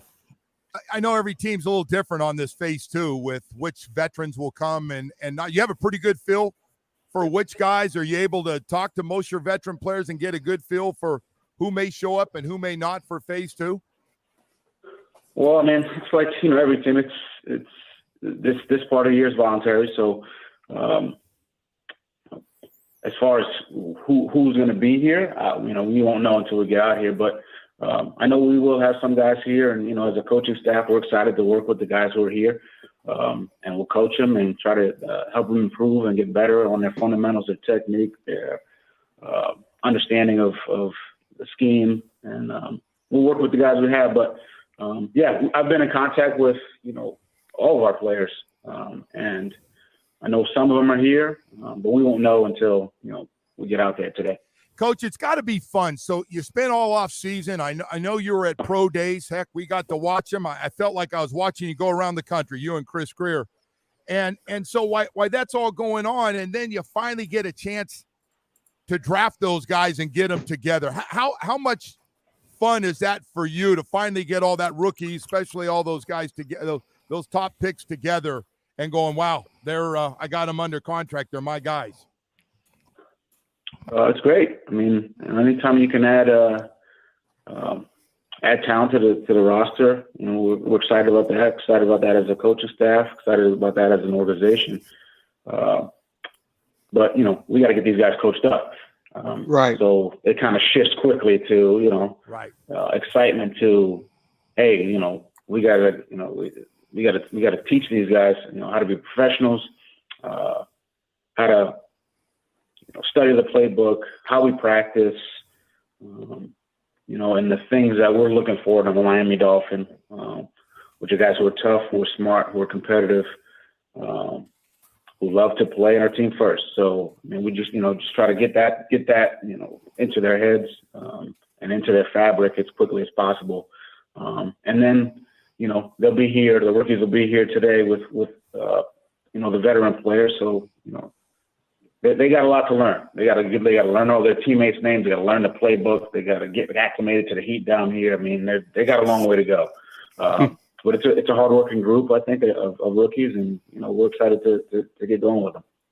Head coach of the Miami Dolphins, Brian Flores, joining us right now on the Toyota of Hollywood hotline. Speaking of one of the rookies, Jalen Phillips. What was your first impressions of him, seeing him, on the field a little bit for you? High motor guy. We saw him at the University of Miami. What was your first impression on the field of Jalen Phillips? On the field, he's obviously is a talented guy. He's fast. He's got some quickness. Hey, Reason, I don't know if you caught that right there. He did a good job as far as what? When Flores was in the process of beginning to answer about Jalen Phillips, there was a level of excitement that he was about to dive into that he had to draw back. He was like, he literally pulled back a lot of his excitement and said, well, he's a talented player. Yeah. He loves him already. Mm-hmm. Yeah, I agree with that too, bro. He doesn't want to give it away, right? He's very even keel with that kind of stuff. I think he never wants to create an environment where he has favorites. I think he really likes keeping it very nonchalant and mellow, especially in the media. Maybe he does it in the locker room. He shows his favorites in the locker room. But to the media, I think he keeps it very hush hush. No, I don't have favorites. But I caught a glimpse of that, man. He really likes Phillips, man. Who wouldn't, right? I know. Especially for a defensive-minded coach, he must be salivating at the opportunity with him, right? Mm-hmm. Super freak athlete, man. Taking what we taught him in the meetings to the walkthrough and then onto the practice field. So I thought he got off to a good start. I think all the rookies got off to a good start. For a couple of days, we didn't inundate them with a lot of information. We just wanted to get them out there and just get them get the basic fundamentals and techniques taught, which I thought Jalen did a good job with those. Coach, just jumping around on your draft a little bit, Liam Eichenberg, you see him as a right tackle, or what have you guys told him so far? He could be playing different positions. How do you see him once everybody gets together? What positions will he play? Well, we tell anyone who steps into the building, your role in this team is going to be what you make it, and that's probably one of the first things we said to the rookies. And we also say that versatility is big in this league. There's only 48 active roster spots, so you can play multiple positions. If you can do it physically, mentally, that'll only help you. So. And Liam's got the ability to do that. He's played a lot of left tackle. We'll play some right, could play some guard. So, but that's the case for all the rookies and really everyone on the team. The more you can do, the more we're able to do just from a scheme standpoint, and it helps us from a depth standpoint. So that's kind of part of our opening conversation with anybody who steps into the building, and that's definitely the same with the rookies. Coach, sticking with the offensive line for a second, how important is it for you as early as you can to find your quote-unquote five for the offensive line, maybe their starting five? Is it important to find it while you're in the middle of training camp, when you start training camp, to kind of name, how important is it, and when's the right timing for that, do you think, to give them enough time to gel together as a starting five? I think in a perfect world, as early as possible. But I think you also got to give an opportunity for guys to compete for jobs. And we're going to do that. And it's just, we have a good group of guys, guys, some who are veterans, some who are, younger players, guys who have experience, don't have as much experience. I think there'll be competition. I think that's what brings out the best in any individual in any field. And once that competition kind of, the results of that competition reveal themselves, we'll make a decision. And, from that point on, that group, because you're right, you need a cohesion, a camaraderie amongst the offensive line. It's really got to be, a unit, not just a bunch of individuals. You need that on the offensive line. So as quickly as you can get the 5 guys, that's in a perfect world. That's how it works. But football's not a perfect world. Once we feel comfortable with those top 5, we'll work that group. But you always got to have the next guy ready to go, so that inevitably when something happens, if something happens, somebody's shoe falls off, you need a sub. That guy's ready to go in and play well. Coach, I want to ask you about the other side of the offensive line, the running back position. You did draft a guy in Dokes with Gaskin, Brown, and Ahmed and others.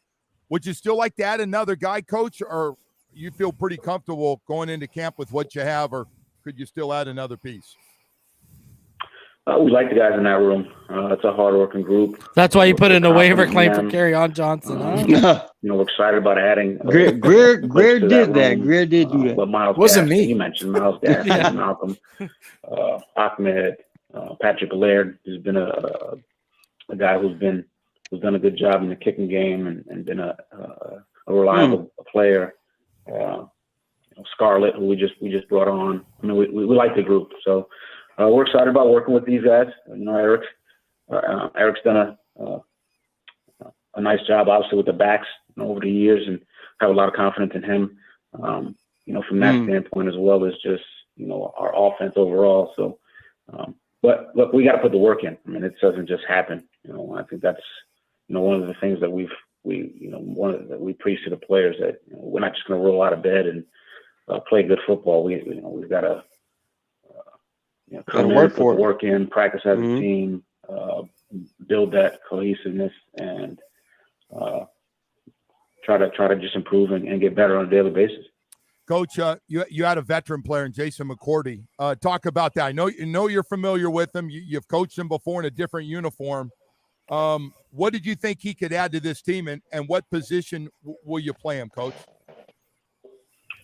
I mean, I think the first thing I think about with Jason's leadership. I mean, I think he's a veteran player. He's played a long time in this league.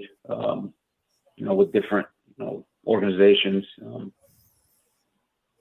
So from a leadership standpoint, I think his professionalism, his intelligence. I mean, I think that'll help us as far as where he'll play. I mean, that's another thing that we like is his versatility. He's played corners, played safety, he's played nickel.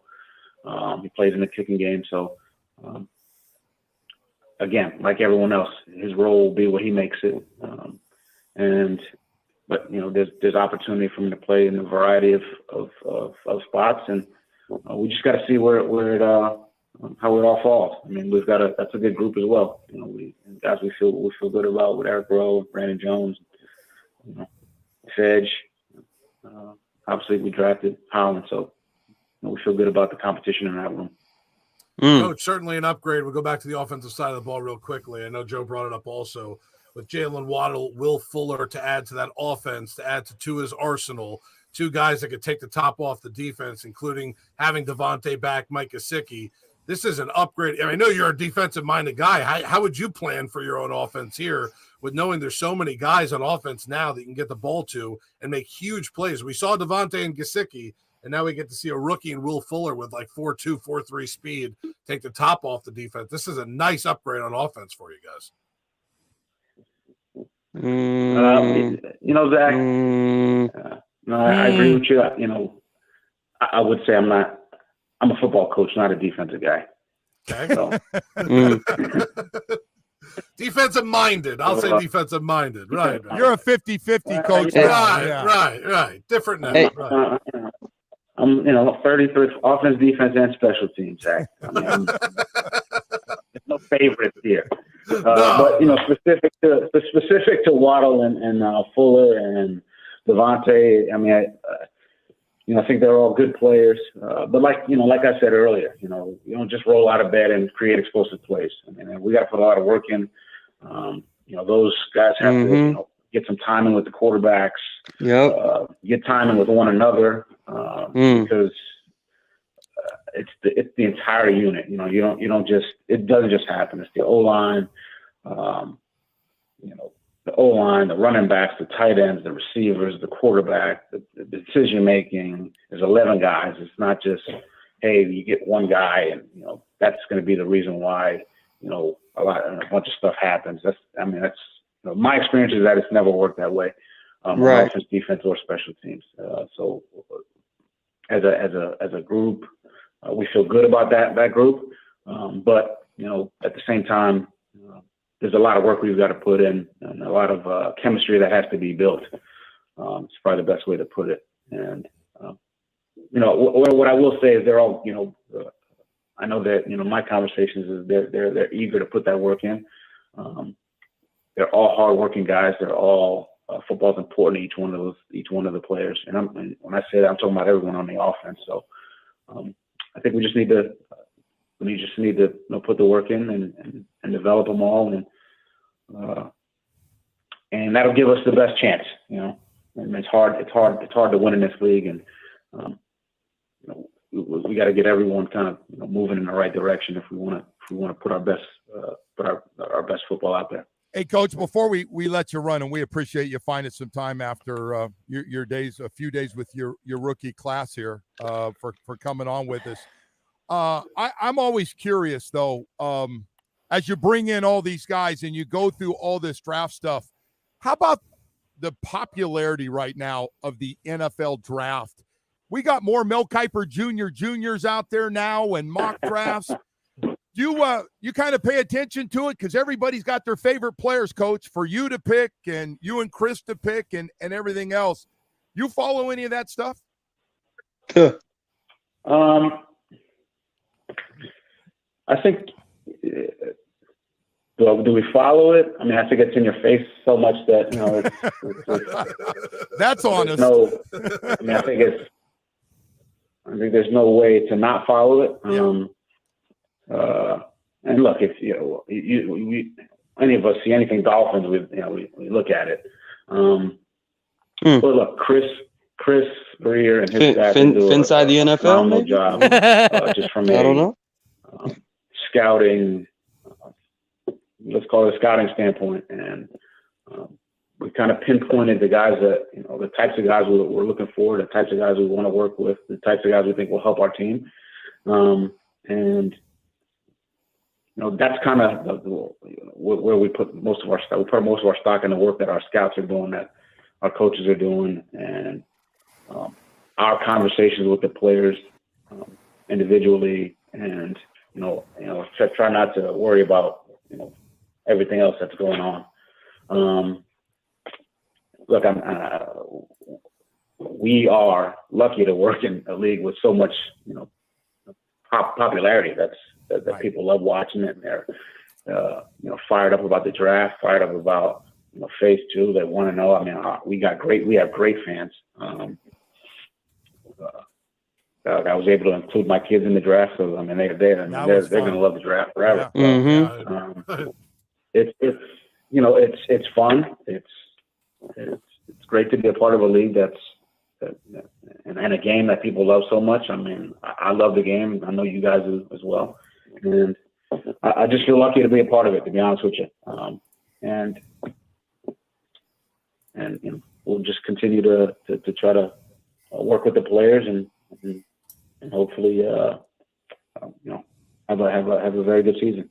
Coach, can't wait to see that new facility at Hard Rock Stadium. That thing looks friggin' awesome, and hope we see you soon. Thank you so much for coming on this morning. Thanks, Coach. Thank you, guys. All right, that was head coach Brian Flores.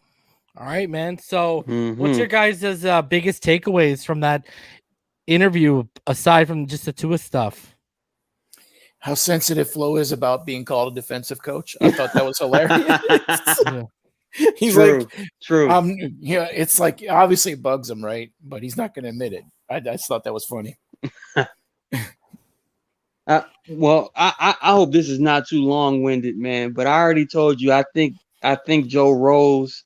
I'm actually an avid listener of Joe Rose on the radio. I like listening to him. Tell me how you got there, Martin. Tell me how you got there. So there was an interview not too long ago on NFL Network with Andrew Siciliano and Joe Rose about he was just talking. Right? Yeah, on NFL Network, and he Siciliano mentioned something about Tua.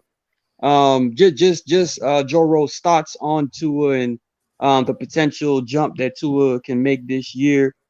And Joe Rose, it was weird. It seemed like he was dancing around the idea that Tua was going to make a jump, almost as if he has his mind made up that Tua won't be, making the jump in year two. Even in this interview with Brian Flores, the way that he questioned and how he hyped up all the new weapons that Tua has to work with this season, as if these are the best receivers in the NFL. I thought it was a little strange to hype them up to that extent, considering we haven't seen them play yet. Obviously, they are talented receivers. Yeah. However, on paper they look great. I'm just more so concerned with maybe he doesn't, or not that he doesn't, but maybe he really isn't that much of a Tua guy, and that's fair. People have their positions and stuff like that, but sure. I just took it as I don't know if Joe Rose is completely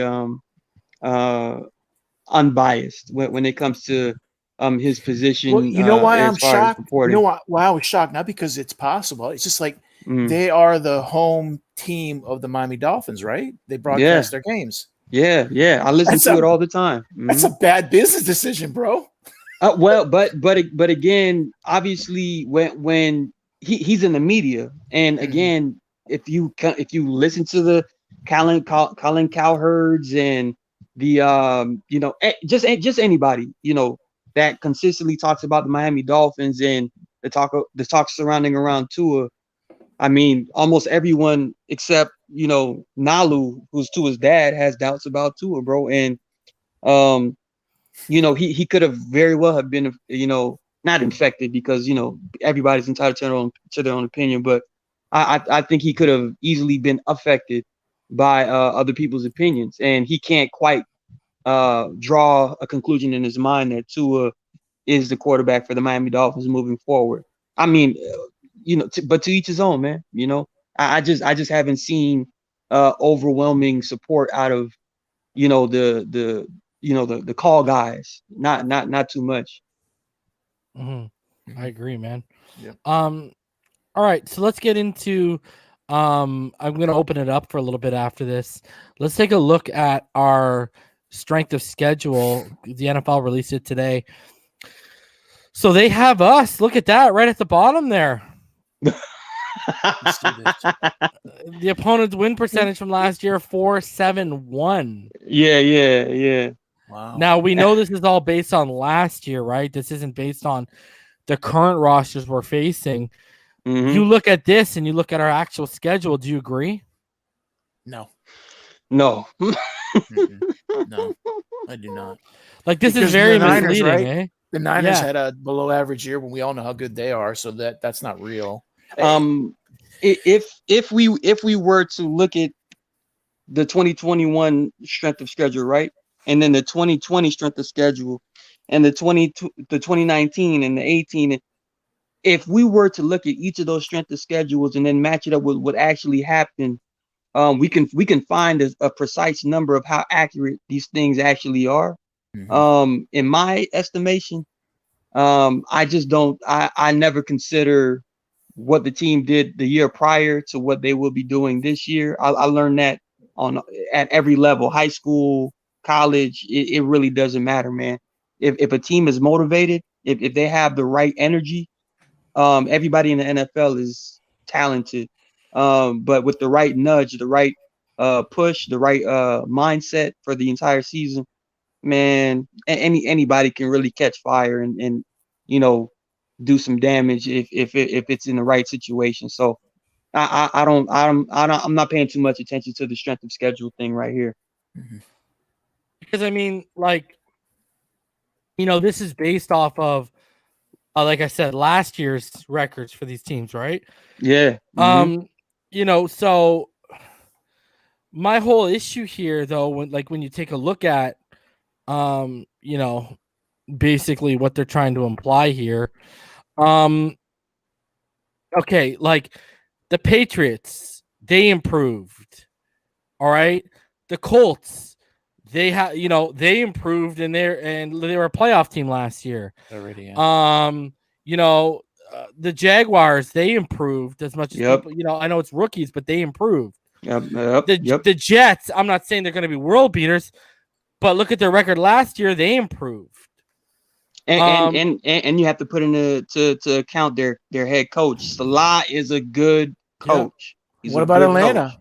Atlanta's gonna be. We don't know what they're gonna be. They could be their good. Defense, though. Right. Their defense hasn't improved, so that's the problem. Also, Carolina's improved. Yes. Tennessee, they took some hits on the defense, but they're still a good team. Yeah. On the side going with the strength of schedule, look at what the New Orleans Saints record was last year. Right. They didn't improve. Right? They're gonna have a bit of a drop off. So that plays to our side. The Giants, they got Saquon back this year. That's an improvement as far as I'm concerned. Yes, sir. I agree. And they got Tony. So that's two playmakers on offense. Yeah. And they got Kenny Golladay. Yeah, and they got Golladay. Yeah. These things always ignore the free agency and the draft period. That's the problem with it. Yeah. Not me. Not you. Yeah. Like Baltimore, they've improved, right? Yeah. And they were good, yeah. And they were good last year. So, I guess the whole thing we're trying to get out to people is you got to look at the schedule, look at the free agencies and the drafts these teams have had that you're facing. Don't look at what their record was last year, right? Yeah, it's like last year we thought Denver was going to be a hard game. The Niners are going to be a hard game. Even though we lost the Denver game, we went in thinking we're going to win that for sure, right? So the same thing with the Niners because their injury situation, you don't know what's going to happen. The teams that you think are going to be tough are going to end up being easy and vice versa. So we'll see. Yeah.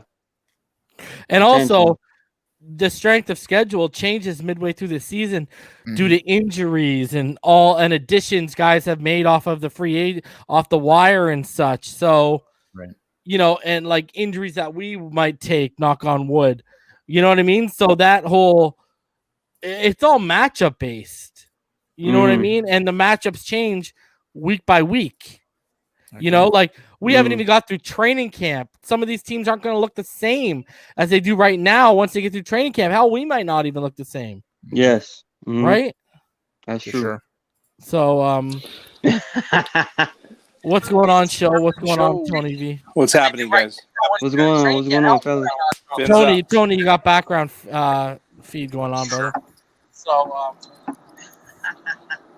Show, what's going on, brother? How you doing? Good. How you guys doing? Very good. Pretty good. Just, getting caught up with all the information and the scheduling and all that stuff. So, yeah, pretty exciting stuff. But I agree with your point. I think it's just records of last year, and they don't consider all the free agent moves and how teams like New England's drastically going to be improved. We all know that with the opt-outs and all the additions and things like that. I do believe we got a pretty tough schedule, like right out of the gate, right? I mean, we got some games, man, right out of the gate. What do you think about my statement that if we come out of the first two games 2-0, we're going to be one of the most dangerous teams in the AFC? Oh, absolutely, man. I can't wait for those first two games. Absolutely, reason. I agree. I think that Bills game, you got to get that hump off your back. That's the one, man. I mean, and New England early too, but the Bills game huge right away. Yeah. Especially, it's kind of a grace that we get the Bills at home right away. Yeah, at least You know we what I got mean? a little break on the schedule, right? We don't have to go to like Orchard Park, in December. And then is the first New England game in New England? In New England, yeah. Yeah, it's in beautiful. Foxborough. Yeah, so we cut a break on the December schedule for sure. What's going on, Darth Vader? Hope everything's going well in your life, my friend. Good evening, Darth. You there, Tony? You got everything working? Yeah, I think so. Yeah, I wanted to touch on a couple points.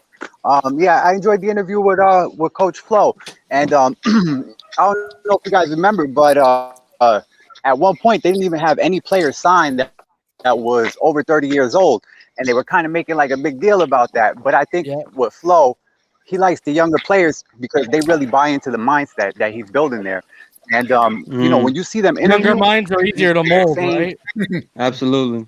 Yeah, man, I really like that. You see it. And another thing that I thought was kind of funny is like when the guy's giving the interview, that Rose, it's like some of the questions he asks, like you already know. You're like, oh man, why'd you just waste the question? Like Flo's gonna come out and tell you, oh yeah, we're gonna put this guy over here. You know what I'm saying? Like, come on, when you're asking him about, what position is this guy gonna play and what position is, it's like, come on, that's a waste of a question. But I really like, I really like the interviews. I think it's really good that all the players show it too. You know what I'm saying? They want guys system. They have young guys that are hungry, and they're building something like for longevity. And I know too, like I said on the show before, like this year I'm not really what makes that. That step. And I know you guys were talking earlier about like, if this is a do or die year for Tua. I think it is, but I mean, I don't think that the string is that tight. You know what I'm saying? Like he just has to show progression. You know what I'm saying? Like, and I think you put it good, Martin. You know what I'm saying? Like more Cardinals and less Broncos. But I don't think they're gonna ever yank him during the season. That's not going to happen. I don't think he would have to do really, really bad. That's not going to happen. But yeah, I think all in all we're set up really good, fellas. You know what I'm saying, going forward. And I keep saying it too. Like next year, this is the year to get our identity, find who our core guys are going to be. Then next year, it's really our Super Bowl window because we got a lot of money in cap, so we could bring in whatever little pieces we need to polish. And I'm saying the year, not this year coming up, but the following year and the year after is our 2-year Super Bowl window. And another thing that's been on my mind too, like, sorry to be, talking so much, but no, go ahead, bro. The other thing, like, I think Byron Jones this year, man, I think he's really going to step up. You know what I'm saying? You're going to see people scared of X, you know what I'm saying? So I think our defense is not going to drop off, fellas. Like, after the season ended last year, I was thinking, everybody's right. Defenses usually can't keep that up 2 years in a row. But now as I'm seeing what they're doing on defense, like, bro, it is crazy. They've improved it. Yeah, it got better. I feel like they improved. I think they improved the front seven. I think they've added depth everywhere else that they could. And I think they've made all those moves and continued to really make it a point of improving this defense to avoid that regression all of us were talking about them potentially hitting. Yeah, and Jalen Phillips, guys, just now that we drafted him and really taking a deep dive on him and stuff, man, I'm excited for that guy. Being on the team, those kind of guys just don't grow on trees, man. True. You know what I mean? I mean, that's a big, that could be a real big addition for our defense. 100%. Yeah, I agree. Yeah. With the depth we have too, we don't need to overplay him to where, you know what I'm saying? Yeah. We really are in good position to ease him into it. You know what I'm saying? Not have him, playing so many snaps where he's going to be overwhelmed. You know what I'm saying? And so, yeah, we're in a good position with that. I think Jay. And Go ahead, and I also seen on the depth chart, they have him penciled in as the starter, as a strong side linebacker. So, yeah, man. Like they're the front seven is going to be I'm getting shivers, man. Only because with the Landon Roberts, and I mentioned this during his interview reason. I like to see Landon Roberts and Bernard Him next to McKinney. McKinney. Yep. I mean, you talk about Thumpers. two Thumpers. headhunters. Yeah. and you already know what the pass rush is going to do with Van Ginkel and the addition of Jalen Phillips. And we already got the two book cornerbacks right there. I think Javon Holland's really going to eat in this defense, bro. Tackling and in the coverage wise, as far as just jumping routes and just making plays on the football. Like our defense is going to put our offense in really good positions. Yeah. And again, we're talking about Tua and him making that jump. I think a part of making a jump is recognizing that when you have your defense putting you in situations to, go up on certain teams, you take full advantage of that opportunity when they get that type of turnover, and you make the opposing team pay. So I just see everything, offense and defense, working off of each other to put us in better positions to win tough games, because like the show was saying, these first 5 games, that's a gauntlet. That's a gauntlet the first week, the first couple weeks of the season. Yeah, no doubt. Cash, Logan, Crypto, Irving, what's on your guys' mind? What's up, Raisin? What's up, fellas? What's happening? It fins out, guys. What's going on, man? Which one of y'all want to go first? I was going to say, Raisin, what I'm doing. Yeah.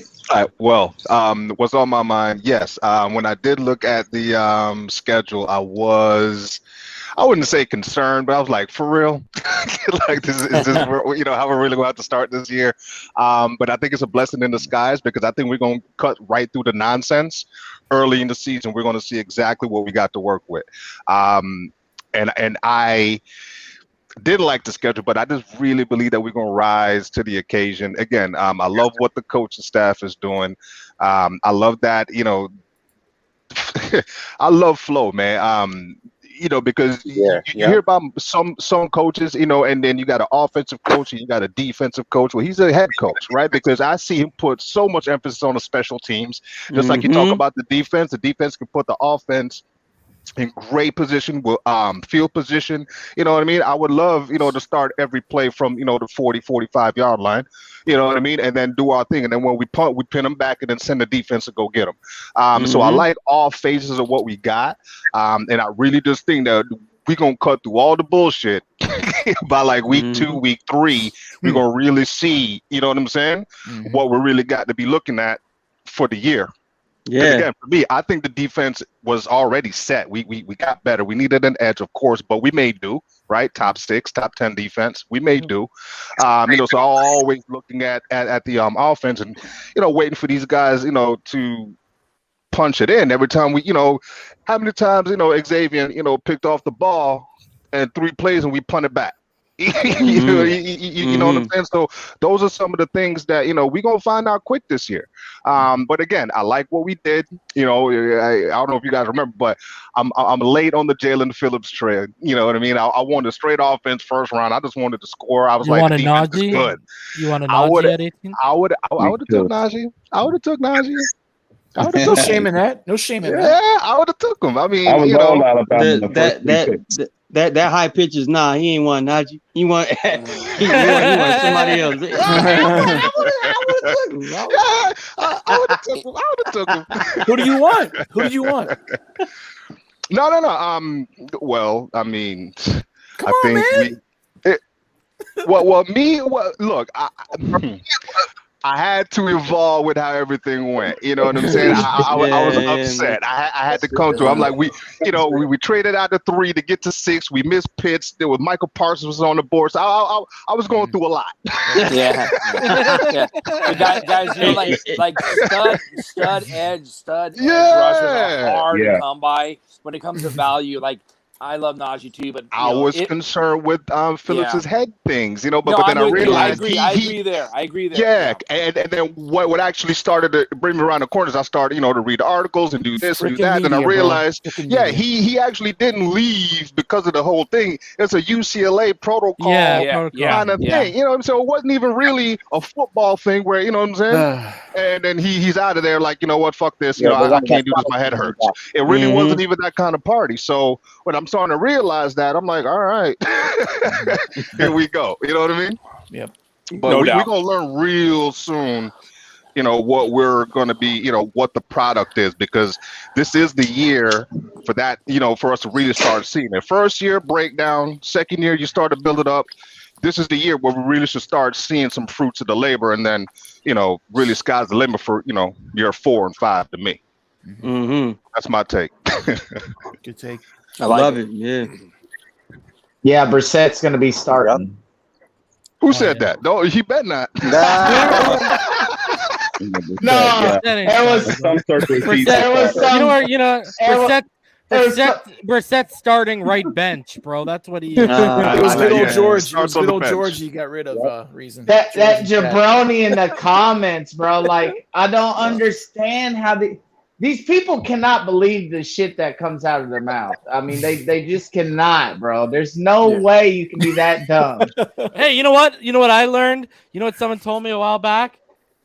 If you lie long enough, you start to believe it. Yeah. Goebbels trick, though. That's the old Goebbels trick. You keep lying, tell it enough times, it becomes the truth. Right. Perception is reality. Yeah. Yeah, the Goebbels tactic. That's terrible, man. It's like, really, are we? These people that won't let go of this Watson stuff, bro. Yes, and are we really going to be the jackass team that went so long without a QB? We went so long without a QB, and we're ready to turn our back on finally a product. Like, are we really going to be that jackass? Bro, I'm going to tell you right now. Listen, I know he has a no trade clause, but remember, his camp already reported that they would be willing to basically accept a trade to any team, right? Any team, Yeah. Okay, listen, I watch a lot of hockey, as a lot of you know, right? Right. Mm-hmm. So no trade clauses are very, very prevalent in hockey. Right. Very, very prevalent. And basically what happens is when you are going to be traded, you have to submit a list of teams you'd be willing to accept a trade for. Okay, they don't go out and strike deals and then come to you and say, would you accept this trade? Because then they've done all that work for nothing, right? Right. Yeah. So, Absolutely. So where I'm going with this is I think they will be on his list, and I think he will be a Philadelphia Eagle. And we still have to wait. If the NFL comes down and says, we aren't going to be making a move until, you're going to be on the exempt list this year. Well, the problem with that now is no team's going to make the move for him while he's on the exempt list. Yeah. What are you going to do? Trade everything for him and then just sit and write off this year and wait for next year? Yeah, that's not how it's going to work. He's Phillies to lose. And let's be honest, if you were betting men, which some of you I'm sure are, who are you going to put your money on that by the end of the season he's going to take the leap? Jalen Hurts or Tua Tagovailoa? Two all day. Two is making the jump. That's Two is making the jump. man. And the thing, if he's on their list, which I think he will be, the problem they're going to run into is, guess what? They're going to have 3 first-round draft picks next year alone. Because that Wentz is a conditional second, and it's just based off of playing time. Yeah. So when he hits a certain amount of playing time, that becomes another first-round draft pick.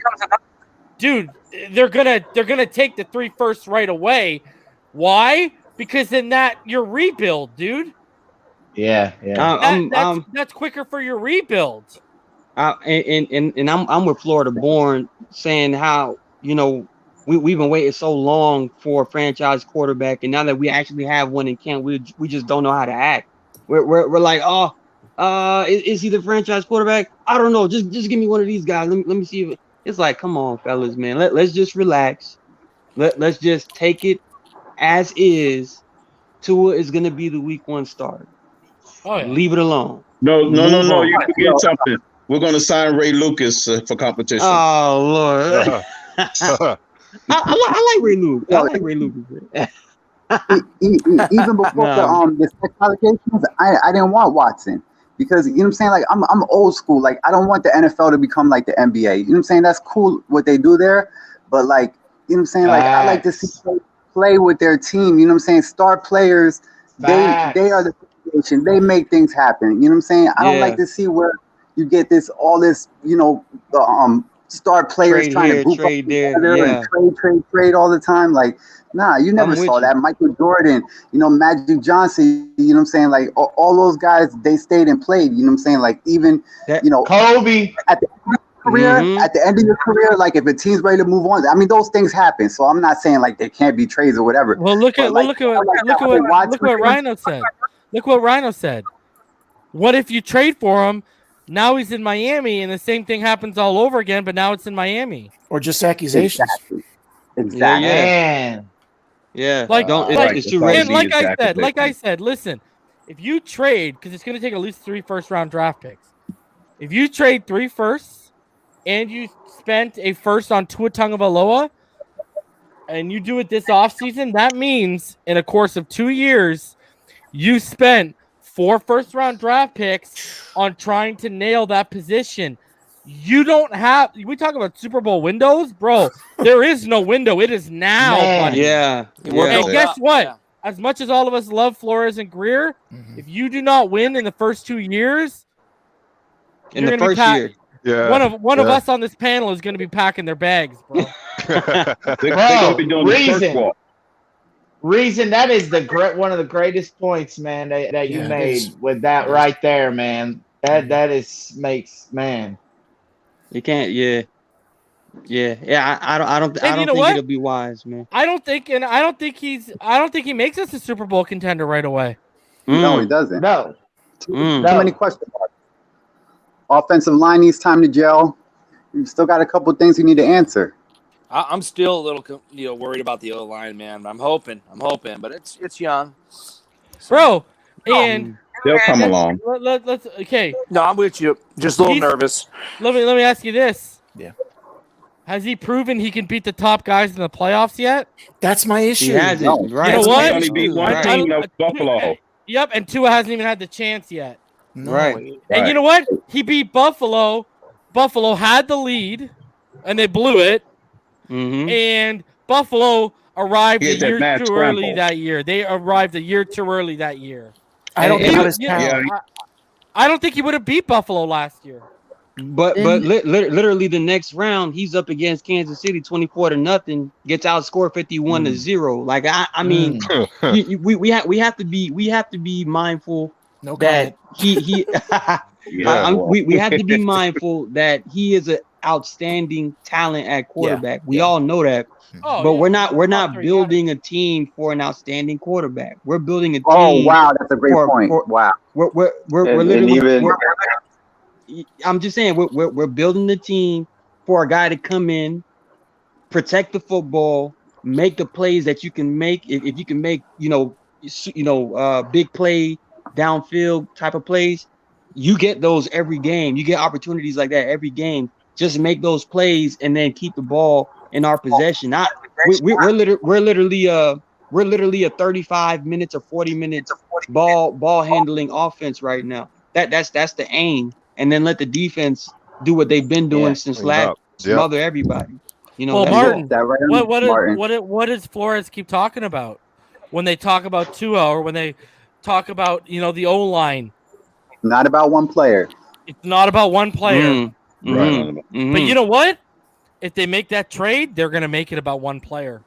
Yeah. I'll just say this. I don't care what move we make. I don't care what quarterback we have. I don't care what cornerback we have, what D lineman we have. If it's for the best deal to bring Watson here, I'm for it. And I'm confident. I've said that too. If you win the deal, we all do. But it has to be stressed. Oh, I don't know why it does. If the deal makes sense and we win the deal, everyone's in on it. And let me ask you this, Rhino. Let me ask you this. Have you heard what they've been talking about with Davis Mills in Houston right now? No, tell me. Bro, they love Davis Mills, bro. Okay. They think he's legitimately going to be a long-term starting option in Houston one day. Wow. Boy, you called that shit. Well, here's my thing. Here's my thing, Portaporn. Why are they going to trade for Tua? Why are they going to want Tua if they have Davis Mills already on the roster? It doesn't add up. You trade for a Jalen Hurts if that's the case. Yeah, it just doesn't add up. Truthfully. Yeah, Any it doesn't trade matter. with the quarterback keeps Tua on the team. Yeah, whenever a quarterback situation comes up, they're always, throwing it at Miami. It's just a media thing for me now, I think. Yeah.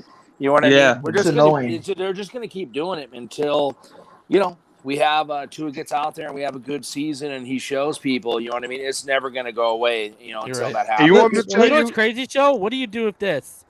Okay, let's say we offer a first in 2022, 2 firsts in 2023, and Xavier Howard, okay? They come around, they offer 3 firsts in 2022, a first in 2023, because if you actually think about it, that actually doesn't hurt them because all those firsts are only in 2 years. Yeah. Right. And because of the running back room, they offer a player like Miles Sanders as well. What are you taking? You're taking the 3 firsts next year from Philly. Bro, and I get a first the year after, bro. Yeah, the reason Watson doesn't want to go, he's got a no trade contract. Like I said, here's my thing with a lot of these NFL fans. That's always the argument, right? A lot of these football fans don't, because it's not really prevalent in the NFL a lot. Right. So they haven't really dealt with no trade clauses. Yeah. You have to submit a list of teams.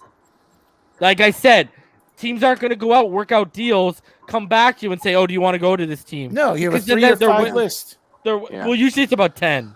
That much? Wow. Okay. Yeah, because same thing with limited no trade clauses. Because there is such thing as a limited no trade clause. I just haven't seen the NFL yet. But a limited no trade clause basically says in the off season, you can be traded to only 8 to 10 teams on the list you put out. And every year you got to submit a new list. A list. Got it. Wow. All right. But you know what players do with that to get around it? They submit a list of teams that are pressed up against the cap and can't afford. Yeah, strategic. Yeah. I'll say no to Deshaun. No to Philadelphia is definitely putting themselves in position to be a player. And the for show any trade. Yeah. And show. Do you think they want to trade him to the AFC and have to deal with him? Nope. Absolutely not. Especially to a team that has this type of defense. No, man. They're smart, man. The Texans the Texans has a New England exec calling the shots as the GM. And they don't take the Dolphins calls no more. Buddy, we play them this year. You think they want to trade them to the Texans, bro? I didn't even think about that. You think they want to turn to the Dolphins and have to see him right away? Everything is pointing for him not to come to Miami. So I agree. But again, this whole narrative about all of these quarterbacks having all these arrows coming to Miami even with Russell Wilson too, man. I'm like, come on, man. Why haven't we looked back at Tua's situation and put it in context that this kid was not 100% last year?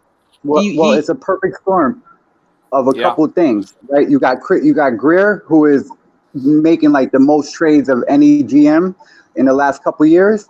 And then the other thing too is like with the schedule, how we were all upset that we don't have primetime games. That's because Miami has not been prolific on offense since Dan Marino. I mean, we have not had an offense that was exciting and fun to watch in forever. So, and then you see, I'm the biggest Tua fan, but honestly, last year there were a couple of times where you get nervous, like, damn, the kid doesn't. I mean, because he's smaller, so he needs all of his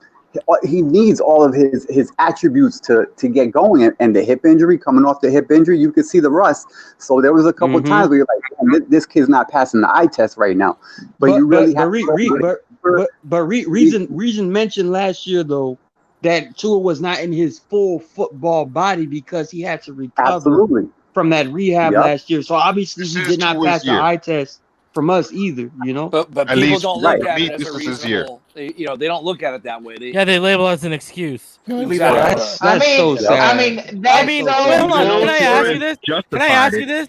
When did a femur going through your posterior wall and fracturing it? When the fuck did that become an excuse, bro? I know, right? And hold on, when your first start is 351 days from that injury, bro. Listen, let me hit y'all with some knowledge right here. Talk to any athlete that's had an ACL tear. What do they say? Martin will know this. They say what? It takes a year for you to come back from it, and about 1.5 to 2 years for you to get back to normal. Yes. What the hell do you think a injury that people say, that doctors said they've only seen in car accidents? What do you think that's gonna take, bro? I know. And You then know, think and about he still put up the best rookie season of any AFC East quarterback in over a decade. Yes, sir. But yet they give They're Darnold not 3 years. doctors. Yes, sir. But yet they It's give not Darnold doctors, 3 they're not. years, and they give Tua limited 9 time. games. Everything 9 games. that can be stacked against the Tua quarterback need to was come stacked with it against this year. Tua. Don't make me He pull will. out that. He Don't will. make me pull out that color shade meme because we all know that.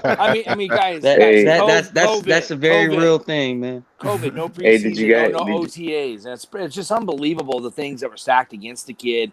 And then, but guys, I think to me, it's a copycat world, right? So this storyline, it kind of I don't remember who started it, but we can all go to Colin Coward or whatever you want to call him, but they kind of copycat off that. Well, I call him a coward, but anyways, they go the copycat, right? And the narrative and the story, then it just starts to get Lazy journalism. regurgitated over and over and over again, right? I just think the perfect. You know what my problem with this is, though? Show? Yeah. Coward is just like some of these YouTube jabronis, right? Right. You know, they didn't want the kid, but when Tua was named the announcer, they had the little videos. Oh, Tua's giving the starter. Oh, Tua's giving the starter. Yeah. Right? And then Yeah. Tua doesn't live Yeah. up to these They think that this kid's going to come in 351 days removed from that injury like it never happened. Exactly. Okay? It's And crazy. then, and then because mental aspect he has to get over. Oh yeah, bro. When we had Yep. when we had Chris on here, right? He talked about that. The mind has to start after you get the body Yeah. right. The mind has to catch back up with the body, right? But like the expectations are so unrealistic, and they set them like that just because they don't want to be wrong. Yeah. And it was Herbert's fault. Well, yeah, and that didn't help. If Herbert That didn't didn't help. fall out like that, we wouldn't be talking about this like that. We'd be talking like, this is a pretty average season for Tua. They would have gave him all the excuses if Herbert didn't show out like he did. And why aren't they questioning Joe Burrow? I mean, I like the kid. I right? know. He didn't really have great numbers either. He you know blew what his I mean? knee out.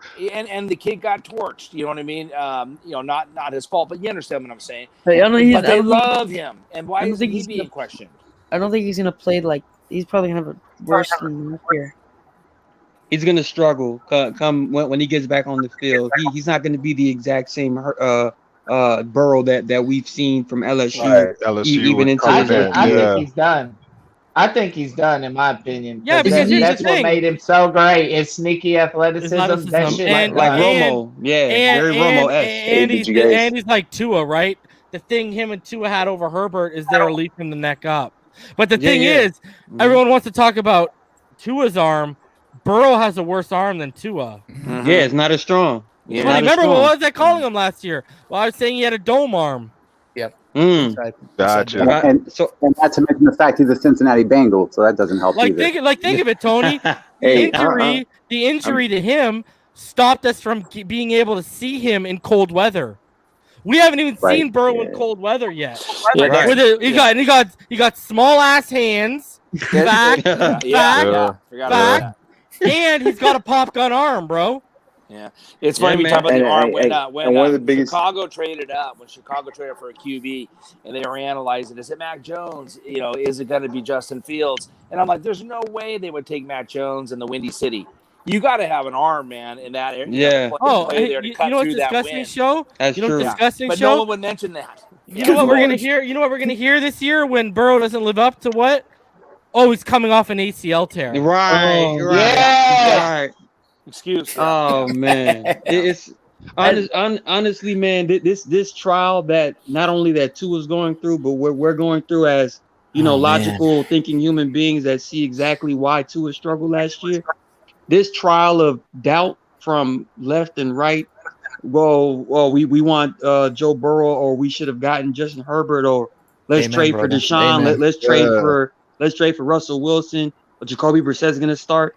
All of this, all of this stuff is literally piling up on Tua, right? Yeah, and look at Rhino's. Look at his eyes. Look at his eyes. Look at that right there, man. You gotta send me that image because I'm gonna make an emoji out of it. Yeah, Jason made it, by the way. He's gonna shoot those laser eyes. It's getting to the point where I of course I'm not gonna try to throw this out in the universe because I'm not trying to jinx anything. Yeah. But an MVP season can potentially be in the wings just because of what is building up right now. As far as the doubt, man, it's too reminiscent of Lamar Jackson in 2019. Yes. I'm just saying that. I'm just saying that, bro. Yeah. One thing we never have to worry about with Tua is character, work ethic, and the intangibles. We don't have to worry about that with that kid.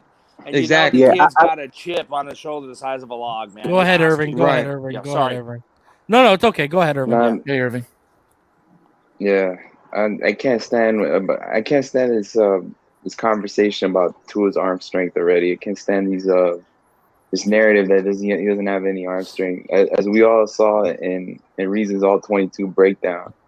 I mean, you remember that play when Top Billing did that Steve Young comparison with Tua. Yep. I mean, this arm strength thing is so overblown.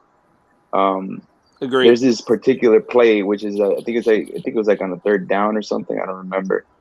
And Tua, the pocket's collapsing, and he's shifting to his right, and he's outside the hash marks, and then he makes a throw like 40 yards off his back foot, and he throws a perfect strike to Gaskin, right? And that's the one that sets up the winning, the field goal that gives him the lead 34-31 over Arizona, right? Mm-hmm. And Top Bill was talking about that if that ball was lazily thrown, like if that ball wasn't thrown with the right velocity, it could have been picked off and taken for 6. Basically, if Tua had the arm that everybody's claiming that he had the arm of a pop gun, it would not have gotten to Gesicki at that moment in time. He had to have an arm to get there. Yeah, and remember that this guy That's what I'm saying. He's novice. Yeah, and he's throwing off his back foot. He's throwing across his body to the right, off to platform. the left side of the field, off platform. If that's not arm strength, I don't know what is, because people predicate arm strength just on how far can you throw? Can you throw the ball down the field? And that's, Jamarcus Russell. That's not what it all. Yeah, that's not what it's all about, bro. It's just man. Exactly. The NFL is not about throwing the ball 75 yards in the air. It's literally you have to dissect every single play. You have to know where the marks are at. You have to know which defender is in certain positions and which routes does he get beat on. Like it's such a methodical process from the neck up that you have to execute on every single play, that your arm strength really is obsolete when it comes to that portion of the game. That's why Drew Brees is a Hall of Famer, bro. Drew Brees literally lacerated his shoulder in San Diego and got shipped off. Yeah. Right, even Chad, Chad ain't had no bomb. You know what I mean? But he was cutting everybody out. Right. And let's be real. You got to have receivers going deep to be able to throw the deep ball. He didn't have that. Good point. That shit's gonna change. Go look at that Alabama footage like Reason put up with Waddle. Right. The boy can throw the ball deep. He's got to have the weapons to do it, and we're going to see a completely different Tua this year. You'd have to act like you've never seen him play in college. FYI, boys, I just added 2 new emojis, members, so you just got 2 new emojis added as we're live right now. Mm-hmm. FYI. Sweet. Oh, And then there's this.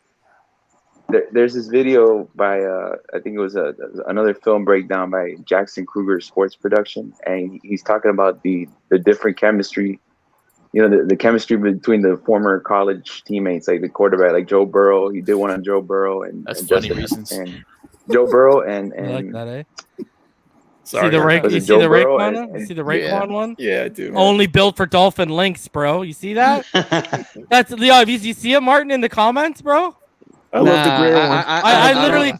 I literally took the cover for Only Built for Cuban Links, and Yeah, I had yeah. I had Raekwon Davis, Raekwon's face put on Raekwon's chef. face put on the chef, and I had Wilkins' face put on Ghostface, bro. Oh wow. Oh Classic. wow. Anyway, Nasty sorry, tandem. Irving. Go Yeah. ahead. Yeah, sorry, Irving. Irving, If I could say real Irving, quick- Irving got to stop No, I plugging was- other I was- channels on my on Yeah. my. All right, go ahead, bro. Go ahead. No, but I'm saying that, no, this is one I'm going to be critical of, and I'm not promoting. Yeah, Jackson Kruger Sports, right? And he's talking about how, yeah, I think that's what it's called. And he was talking about, was it Jackson? Yeah, Jackson Kruger Sports Production. And he was comparing the different, chemistry between former college teammates that are now in the NFL, like, Joe Burrow and Jamar Chase.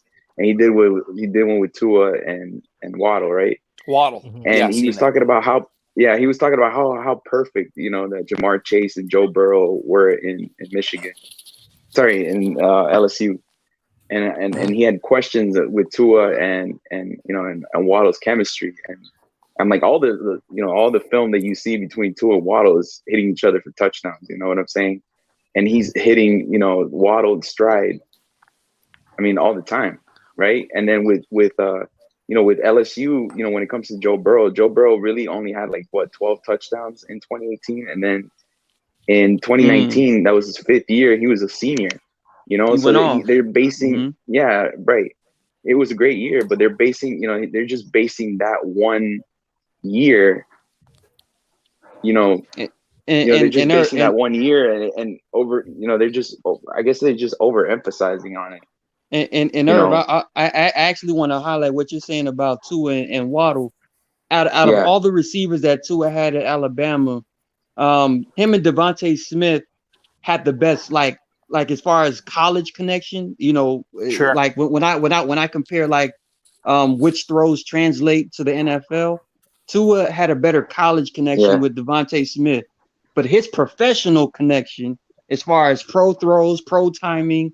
Tua as the quarterback, Waddle as the receiver. Him and Waddle had the best pro timing, and I think that's what made the difference between the decision between Devontae and Jalen Waddle. There were too many plays where Tua was just putting the ball in just spots to where only a pro receiver can make those type of catches, and Waddle looked damn good doing it. So I'm just saying. Here's my thing about Burrow, Martin. We look up and we compare Burrow versus Tua. Yeah. Eerily similar numbers, except one player spent the whole offseason rehabbing, while the other one was working with the Palmer brothers and Hushman Zada and had a clean bill of health. What does that say about Burrow, bro? This is why I go back to it. Yeah. Why is this all of this chatter about us replacing Tua Tagovailoa, but there's no chatter about replacing Joe Burrow? Facts. That blew every Burrow, ligament in his knee. Every letter in the alphabet got torn up.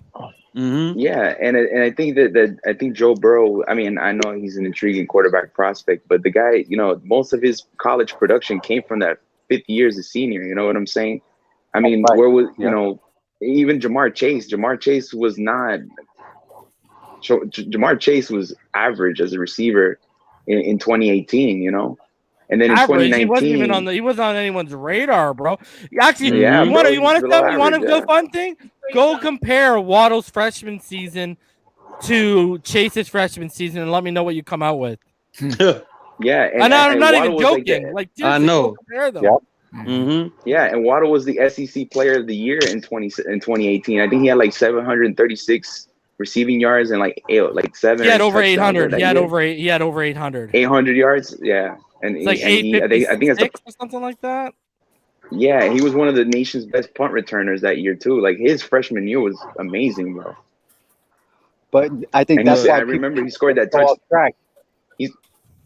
He scored that winning touchdown against Georgia in the SEC championship too, to put up Alabama 28-21. You know, he thrives in big games too. Hey, reason what's going on in the chat is they're saying, but Tua got benched twice. Okay. Oh my God, bro! Here we go. Okay, hold on. This is very easy, guys. Let me know who was in the playoff race out of the Bengals and the Dolphins. Wasn't the Bengals? Okay, let's keep it. Let's take it one step further. Let's take it one step further. Let me know if John Elway got benched in his rookie year and how that worked. Enough said. Mic drop.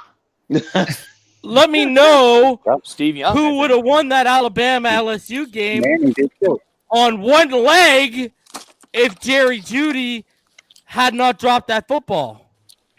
Right. Or dude, how about if the Chargers were in the hunt and they were playing New England, for God's sakes, right? Well, I think the biggest thing is Say that again. there was no other fits on those teams.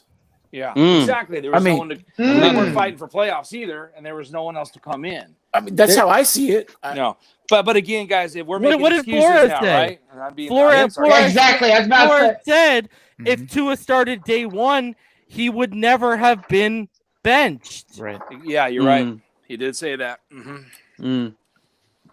It's I mean, you know, tough. we were in a pressure cooker, man, and I think we were trying to do, develop to win games and make the playoffs. I mean, we're a lot of rookie quarterbacks are never in that situation. There's no need to pull Burrow. There's no need to pull Herbert. It's just amazing the way everyone likes to spin this shit. It's just it's mind-boggling. Somebody made an awesome point. The entire team was ahead of schedule. Everything was ahead of schedule, including Tua. Reason got a bullet in the chamber ready for these haters, bro. I love this shit. Look, nice reason. What's crazy is when you go down and look at those sacks. How many? And I bring it up all the time. No one talks about how many sacks Tua avoided. Many. Right. More than double digits. It's nothing short of a miracle he even played that year. Like that's a miracle. And Tua had a higher QBR and less turnovers heading into that Buffalo game. True. But the thing is, people try and make it that we're defending him and there's no room for improvement is the argument we're putting forward for Tua. That is not what anyone is saying. That what people are trying to say is that, look, here's Tua's numbers, here's his stats, here's another quarterback in a similar situation, and only one of the quarterbacks gets called out. That's the issue that some of us have. Well, let's keep it rolling. Let's keep it rolling, bro. Let me know if Herbert or that little boy Burrow did this. Wow. Those got to be fake. Those can't be true.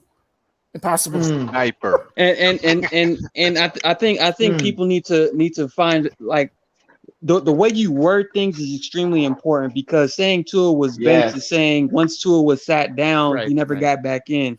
Every single time Tua was pulled from the football game, because Brian Flores wanted a spark. Great point. Every single time in post game, he said Tua is still our starting quarterback. That's the key. Week. That's the key. So we have to kind of I mean, obviously he was sat down. He did sit on the bench, but he was pulled for the purposes of having the offense to be reignited with a 16-year veteran in Ryan Fitzpatrick.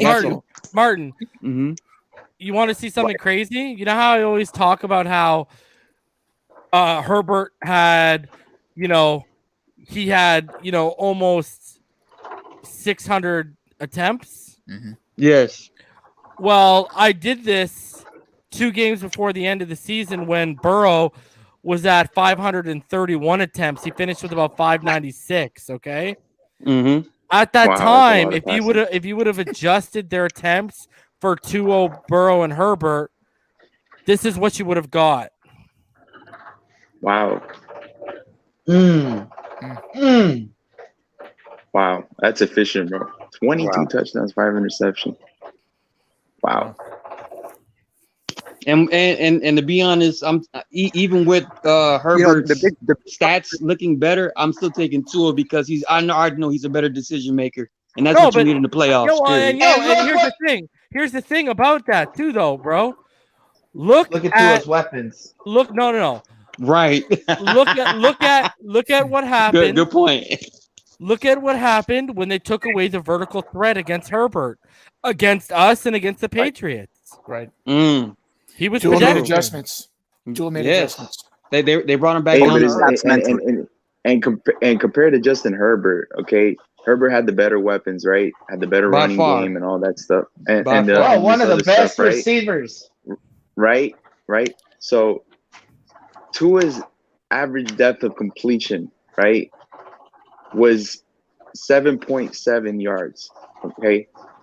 I'm sorry, that's it. His average depth of target was 7.7 yards. His average depth of completion was 5.4 yards, right? Mm-hmm. And it was 0.2 yards higher than Justin Herbert. So he's dinking and dunking. I mean, and this is considering that he has better weapons than Tua. And these guys have better yak numbers than Tua. Right. Keenan Allen and Mike Williams will be starter 1 and starter 2 prior to Jalen Waddle being drafted on this team. So you're saying that Herbert made those for sure throws and his talent took his numbers to the next level. That's what you're saying. I just want people to digest that, what he's saying, because I don't know how you argue against that, because that's what happened. I mean, like I explained before, Justin Herbert was literally injected into a system that was tailor-made for a starter like Phillip Rivers. Yeah, right. Better situation altogether. Phillip Rivers left. Herbert came in. Offense is still the offense. I mean, I don't know, man. It's very difficult to argue with people that use emotion instead of logic. You know, it's very difficult. Mm-hmm. And they still had the same, it's pretty really, much the same. Really evaluating because with Tua, it's like you have to really, you know what I'm saying, with Tua, even with the whole weak arm thing and everything like that, Tua is not somebody that's just going to like stand there and sling it or, you know what I'm saying, he really relies on his footwork, you know what I'm saying, his quick feet and body motion to get everything into his throws. Like people just don't really want to look at that. Like they just want to do these, and I don't want to get too deep, but one of the bad things about, you know what I'm saying, nowadays with Twitter and everything like that, people have these hot takes. And you know what I'm saying, they're actually disrespecting the man. It's like it goes even deeper than that. Like, you know what I'm saying, call this kid trash after everything he's been through. And you know what I'm saying, like just to write him off like that, you know what I'm saying? They don't have the skill or the talent or the patience to evaluate the situation and say, Robert Hunt's in his lap. The offensive line is just barely gelling. You know, you're switching quarterbacks in the middle of the season. Like all these different factors. And plus, Jalen Waddle, somebody who said it, Jalen Waddle is the perfect pick, yo. Jalen Waddle is totally tailored to what Tua can do. All you got to do is get Jalen Waddle on slants, you know what I'm saying, get that ball in his hands, and he's going to take it to the house, man. They're going to do big things this year. But Tua's going to make that jump. Yeah. And all I got to say is those people calling them trash, they're too vagina to strap up a helmet and go try to do this behind this old line. That's all I gotta say. You're gonna call a man trash. You better have the balls. Quick, and that's the problem. Hey, you can't judge the kid so quick with all the circumstances and everything that we all know. We all documented that he went through. You know what I mean? None of us know for sure if Tua is going to be a franchise quarterback or a great quarterback. We can only look at history, Alabama, things we saw last year, and things we didn't see. Also, with everything we documented, the hip injury, the lack of preseason, what have you. But for some of these people to, kind of trash him already, that's ignorance, man. That's just and it's worse. It's just like I tell people, look at man.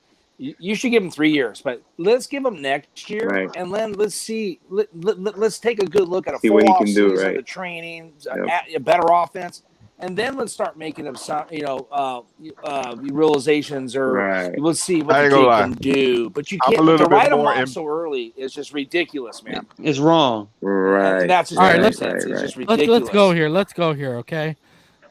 Right. So I when you love take it. when you I love take it. some of Mhm. analytics and you put them out next to each Love other, it, Reason. right? You got Herbert. He had 2.69 seconds to throw. Burrow had 2.65. Tua had 2.55. Look at the time to throw Interesting. rank. Yeah. Okay. Now you look at the aggressive throw percentage. Tua had less time, so he was throwing more aggressive. Burrow had more time and was throwing about 1% more aggressive. That's not good. Look at Say that the again. average yards of separation of the top two targets. Wow. Tua had That's not fair, man. 1.85, Burrow had 2.6, and Herbert had 2.5. You go down, look at Tannehill with an 8-5 record in 2016 as a rookie. He had more time to throw. He had a less aggressive throw rate, and look at the separation. Wow. No, this is an excuse. This is an excuse. I don't want to see this. What's 3 Yeah. feet? What's 3 feet? Come on, man. What the I hell? swear man? to God, dude. Hey, Reason. Bro, can Reason, you I repeat swear, that? I swear, Reason, you're not Reason, you're knowledge, bro. You got facts instead of these idiots talking out their neck. You come with facts to crush them. Hey, not knowledge is born. Knowledge is born. I wonder. Real. Like my homie Rakim used to say, know the ledge, baby. Ooh. What they know about a Reason? What they know about What do they know about that? I wonder Real what talk. cowards gonna think when Tua balls out. Bro, they're all gonna backpedal, bro. All these people are gonna backpedal. It never He could happened. switch And so I'm fast. educating all of He'll- you. So these He'll motherfuckers, have an whether they're on epiphany, YouTube or whether they're on national media, don't let them get away with it, bro. I got a Yeah, list. check Oh him. no, I got a hit list. I got a hit list. But Reason, look, it's like what Rhino tells me. We're talking to a bunch of Pedros. They don't understand half of the stuff that you provide to them. All these advanced stats and all these fancy, like, Just facts. what do you call it? Just facts. You Facts. provide them all these advanced facts and stuff like that, or mathematics, whatever it is. They're not gonna get it, bro. They're not gonna get all these things, man. No, they won't even think about it. Ronnie knows. Ronnie, you didn't finish the sentence because it's what's today's mathematics, God? That's what it is, right? Say that. All these abbreviations and stuff. Oh, EPA or whatever it is. They don't understand it, bro. It's just they don't get it. Well, no, all the truth they is see they don't is, want to get it. They have their little opinion, whatever it's based on, They and don't they fit their refuse. narrative. And their personal narrative and is more important than the team. That's how I look at it. Then the Right team. or wrong. Damn. I don't know if I'm right, but that's how I see it. If you I can't, think ENT in the comments got a little point too. Maybe QB, was a white boy. They might not be as hard on him as they are. I mean, let's go ahead and throw that out there then. I mean, why not? Why not? Oh, we'd be hearing Hey, about Reason. at least 3 years, bro. Right? Yeah, but that And doesn't. then, But that and then doesn't here's my explain. thing: the whole small thing for Coward. That small thing is nonsense. Right. He's the same size as Drew Brees, and he's No, heavier. But then explain the YouTuber that we all love. How does he not? I don't. That math doesn't add up to him. Our Russell Wilson. YouTube champion. Okay, so Rhino, you guys got to walk me through that one. I agree with you mostly, but it Rhino. doesn't add up with that person. Rhino, Joe Montana was 6 feet. Steve Young was 6 feet. Joe Montana was 6'1", 180 in 1980. There we go. What There do we you go. That's a big There part you go. for me as Montana. And you guys have seen the picture. That's standing a big next to comp for me as Russell Montana, because Wilson. They said he was like weak armed and Standing next to Russell Wilson, love he's Joe taller than Montana. He's taller than Russell Wilson. Yeah. Yes. Russell Wilson went to 2 And Super none of us Bowls. are saying like And Russell Wilson isn't Lamar Jackson athletic out here, people. No. Right. Oh no. Nope. If you look at quarterbacks, the biggest and strongest never did the best. Who would you take? Say that again. Right now, if you had to pick between and then Peyton and Eli, who would you take? I take Eli. Yeah. And you know what? He was a better quarterback, but Eli had just had that heart, man. It was just something about him, man. Say that The again. Super Bowls that he won Tony? were Tony, amazing. I'm gonna hit you with this, and this is gonna be controversial. Peyton was the better regular season quarterback. Eli was the better playoff quarterback. Amen. Oh yeah. I Agreed. I kind of Hey, agree. Yeah. Name an 8-8 team that Peyton Manning took to the Super Bowl. Hell, name an 8-8 team that Tom Brady took to the Super Bowl. Yeah, Peyton's second win was not him. It was a defense. That's 95% defense. Say that again. Yeah, Agree or not? when his neck and his arm, and his arm were shot. At least his brother won both those games. And Yeah. he beat Brady twice at a time where Peyton was having serious issues with Tom. Right. But that D line was legit, man, for New York Giants. No doubt. Oh, hey. Yeah, I love Eli. Dude, And we all Man, I'll say, you know what? I'll say this. Bro, this guy's out here throwing to like guys like Mario Manningham. Yeah. And so, Yeah. Bro, go look at what Peyton, look at what Peyton had in Indianapolis, bro. You know Reggie what? Wayne, You know Marvin, what? Reggie, Eli, Harrison, you know what? Dallas Clark. I don't know. Tiki Barber retired, bro. He never had no Dwight Edger Clark, and yeah. James Yeah. on his I don't know if you runs. remember the game. Yeah. Dallas It Clark. was, I'm it sorry, was Dallas Niners Clark. with Harbaugh and Kaepernick against the Giants. I think it was the first Super Bowl run with the New York Giants and Eli. When Eli came to San Francisco, and San Francisco had that badass defense. I That got was in to tell you, 2011. I've never Yeah. seen a guy take a beating that Eli yeah. took, and he Oh, yeah. kept getting Willis. up. He kept coming. Dude, he was taking the grass He got out of hurt. his helmet. And he got pounded and kept coming. Listen, That's Eli when I got kinda hurt, went man. like, damn, this kid's me and legit. Martin, me and Martin understand this probably more than anyone up here because we played the position. Yeah. Eli Manning is the best, one of the best I've ever seen at. He forgets the last play like that. He does not remember the last play. Like it is out of his mind, yeah. man. And you know what the problem with Peyton was? You could tell mistakes lingered with Peyton in his head. Right. Bro. Right. I can see Great that. point. Yeah. Great point reason.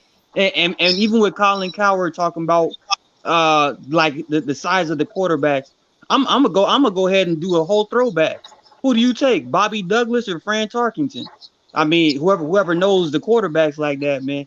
I'm saying I'm taking Fran Tarkenton. Right. That dude was the smallest guy on the field, but he was Russell Wilson before Russell Wilson was Russell Wilson. 30 Bro, years. You remember a lot of people forget Martin too. And Yeah, he but took a the lot Vikings to Super Bowl. of people forget the Vikings originally moved off of Frank Tarkenton. Yeah, he went to the Giants and then he came back. And then he came back. Yeah. Good knowledge. I know the NFL history, bro. And again, the history just finds a way to repeat itself, right? V was talking about he likes when he doesn't like this NBA thing where you just trading guys to create a super team. I'm like that. I keep reminding you guys, my favorite team is the 2013 Seahawks because I literally saw that team draft well in 2010, 2011, and 2012. And that, like, year by year, I saw them hitting on all types of picks to fulfill their entire roster.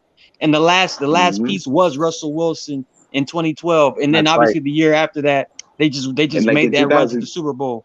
So what I'm saying is, what I'm saying is that's exactly how this Dolphins team has been built. And for us to go away from that recipe that we know historically works, if you stick to the program, I mean, why would you deviate from almost certain success just to get like a Deshaun Watson or whoever else you want to trade, Aaron Rodgers or. Like just stop. Well, Martin, can I say this to you? Oh, sorry, Ryan. Are you gonna make your point? Then I'll make my point. I just have a quick question. What comes to mind is the people that don't agree with you. They're going to say, "Are you saying Watson would not make us a Super Bowl contending team overnight?"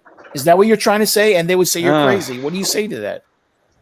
I would say he doesn't. Stop chasing the thoughts and put a ring on a good woman. I like it. Here's my thing. Sorry, Reason. Sorry. Now I may have actually forgotten my. I may have actually forgotten my point here for a sec.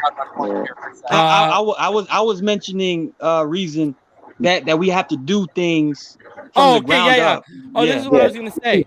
We're gonna have to give up 3 or 4 first-round picks for this kid, right? Yeah, still calling. Yes. Yeah. Have we not learned in 2 years that these guys value draft capital like through the roof? Yes. That's Absolutely. my thing. I can't see them giving up 3 firsts and a second or 4 firsts and a player. I literally don't think they would do that, bro. They have to win the said trade. to Rhino. Exactly. That's why I said do it if you win the trade. Problem is, I don't think you can win the trade. Now with them, with all the people that are going to go after Watson, it's impossible almost. No, bro. There's still going to be a bunch of teams If he settles, there's going to be a bunch of teams waiting for him. Yeah, let's stay the course, man. Let's stay clear. Hey, Martin, Ronnie hit you with that TL. Go chasing waterfalls. Oh shit! Seeing that. Please stick to rivers in it. ARP to left eye, man. She was a bad one. Oh yeah. Yeah, Martin gave us a vision there, though. What he said about Seattle is perfect because look at Seattle didn't ask Russ to do much. You know what I'm saying? Like they weren't asking to go out and win every game. They asked him to manage the game. You know what I'm saying? Make the big plays when he needs to. And we all know Tua had, and that's why I brought up the whole Payne Eli thing. Tua has the heart, man. You know what I'm saying? And with the coaching staff the way it is and the defense the way it is, we just got to keep the path, man. And great things are going to happen. We're lined up for greatness. You know what I'm saying? Like it would be fun. The only thing I'm nervous about is the people right now that are throwing the stones, right? It just feels like they have that energy where they're gonna hide their hand when it's all said and done. And I'm the type of person where I keep receipts. We're gonna blow that shit up. I keep receipts, and if nobody else is gonna snipe, I'm gonna be right at the ceiling, right at the top of the building, looking right in the guy's window, like, nope, that was you. Take my shot. Bow. You know, they all gotta die. Hey, Martin. Phinside is gonna be like SEAL Team 6 up with this shit. We're gonna be sniping people left and right, bro. Kicking doors down. I'm gonna say this. Not Are you only making was all I this reason? I'm checking it fucking twice, bro. Not only was I. We got some good one-liners tonight, man. Especially on YouTube. Especially on YouTube, not only was I one of the front runners of leading I fucking led the Tua train, bro. That's right. Guess what? Unlike some other people, when the little Watson carrot got dangled, I never hopped off, and I ain't never gonna hop off. You know what I mean? I'm sorry, bro. I peeked over. I peeked over. I was interested. When the Watson thing popped off, you talked about what you would like. We could give this, but not too much because we can't get off Tua. So you kind of came at it with a good football mind. You know what I mean? And no, I thought it was really good, man. You know what I mean? I mean, you weren't new to the potential of Watson in the beginning. But you were like, we can't give up all the assets. You know what I mean? We can do. What did I say? I think I said they were going to want way more. Yeah, I think I said I'd give up a first this year, a first next year, and a second or a third. That's it. Fair. Exactly. Like that's it was it, just, bro. And Tua, right? That's what he said. No, hell no. Yeah. Oh, okay. Hell no. No, I know. I would move Tua. I would move Tua before the Watson trade. Okay. Basically, I would say to the Texans, kind of like what they did with San Francisco and Philly, right? They knew they had that San Fran trade in the pocket, so they hit up the Eagles about moving back up. I would say, okay, I got this Houston trade in the pocket. Now I hit up someone and say, what would you give me for Tua? And I try to recoup that makes some capital. sense. And we would have won the trade, but it would have still been sad, bro. It was a good. It was smart football. You know what I mean? You're like, it's too much. He's gonna want too much. We got to stay the course. So no, honestly, I'm also putting myself in their position. I don't think they'll give up more than 2 firsts. Like, I really don't, bro. Especially with everything that's gone down. Oh, hell no. The value's gone down. They're going to say he's a PR nightmare, bro. Not only do we got to not only we got to give you a bunch of capital, we got to turn around and sell this to our fans. And we got to sell moving off of Tua to our fans. Right. And to the because it's all bad now, in my opinion. I'm with you, man. You know what, Show? They're going to be people out front, with signs. I'll tell you, I'll stick by it. I'll be there. I thought the only time they would make the trade was before the draft. If people want to hear me go a little further, if day 1 of training camp begins and Deshaun Watson is not a Miami Dolphin, you can wrap that shit up and put it in a fucking bag with his shit, throw it on fire, and put it on your neighbor's porch, bro. And ring the doorbell. I'd rather See what just do it. happens, bro. Because I don't think so, bro. They're going to be, Martin knows what it is. A, they've already drafted. B, they're going to be getting into installs. Yes. They're already starting to get into installs now. They're going to be way too deep into their vision of what they want to execute this year, bro. But for any team, it's next offseason. Start over. That's the only way it would happen. But guess what? A team will try to beat you to this punch this year before the offseason. I'm telling you right now, if you're the Eagles, okay, and you're sitting there and let's say, what is the trade deadline again? What is it, 6 or 7? I'm not sure. I don't know, actually. Let me see. NFL trade deadline 2021. It is it's usually pretty early in the first quarter of the season. Hey, I'm gonna hop off here, guys. I got work in the morning. Fins up. Florida. All right, take it easy. Fins up, man. It's usually like 6 weeks before the end of the season, right? Usually. So last year it was on November 3rd. I think it's sooner, but I'm not sure. Yeah, November.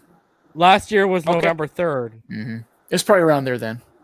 So if we look at our schedule, that is November 3rd is. It's Houston. It's a Houston game. Is the 7th. Of course it is. Of course it is. Perfect. Oh my God. And so what week is that? What week is that? 9. 2, 4, 6. You should look back at last year's 9. schedule and see what week November 3rd they fell on. Okay, yeah. Yeah. Here it is. Because I don't think so. November 3rd. It doesn't tell me. It just tells me. Hold on. Just tells me the week. I gotta blow it up. Hold on a sec. I think it's about week 8, week 9. Yeah. November 3rd was a Tuesday last year. Spot blowing up on a Tuesday. Season fires off September 12th. So we're looking at like 3 games September. It just tells me like when I look at October. their hold on. Fuck me. I'm gonna say week 8. Bring it up right now. Let me bring it up right now. Is someone in the comments nailed it? Did someone in the comments say it already? Am I doing this for nothing right now? Oh, I don't know. I haven't seen anything. No. Scores. I just see. Imagine if we start 8-0. Yeah, that's that 8 number. I think it's got to be right. Okay, so yeah, it's week 9. Okay. Because the Thursday game is November 4th. Okay. This year. All right, so let's say it's around the same time, right? Halloween is the Bills. But if the Eagles are 1-8, 2-7, 2-6. Yeah. Oh yeah. You don't think they're gonna pull that fucking trigger, bro? Come on, bro. They will. No, and you'll get to move them to the NFC, so you won't have to deal with them. I'm gonna head out. And they're the team that's got that. All right, Logan. Stay safe, man. All right, man. I'm still standing where I started. I don't think he's going anywhere. I want to know what Pyro's been Watson? doing this whole time, bro. Yeah, Pyro. Rhino, you don't think Watson's going anywhere? I don't think Rodgers or Watson are gonna end up going anywhere this year. I don't know. I think you so think too. maybe next year, Rhino? Off season is off season, right? That's my bet because that's when crazy season starts, right? Yeah, right. But Rhino, you definitely think. Well, let me ask you guys a question. Are you going to get more value from Houston's perspective?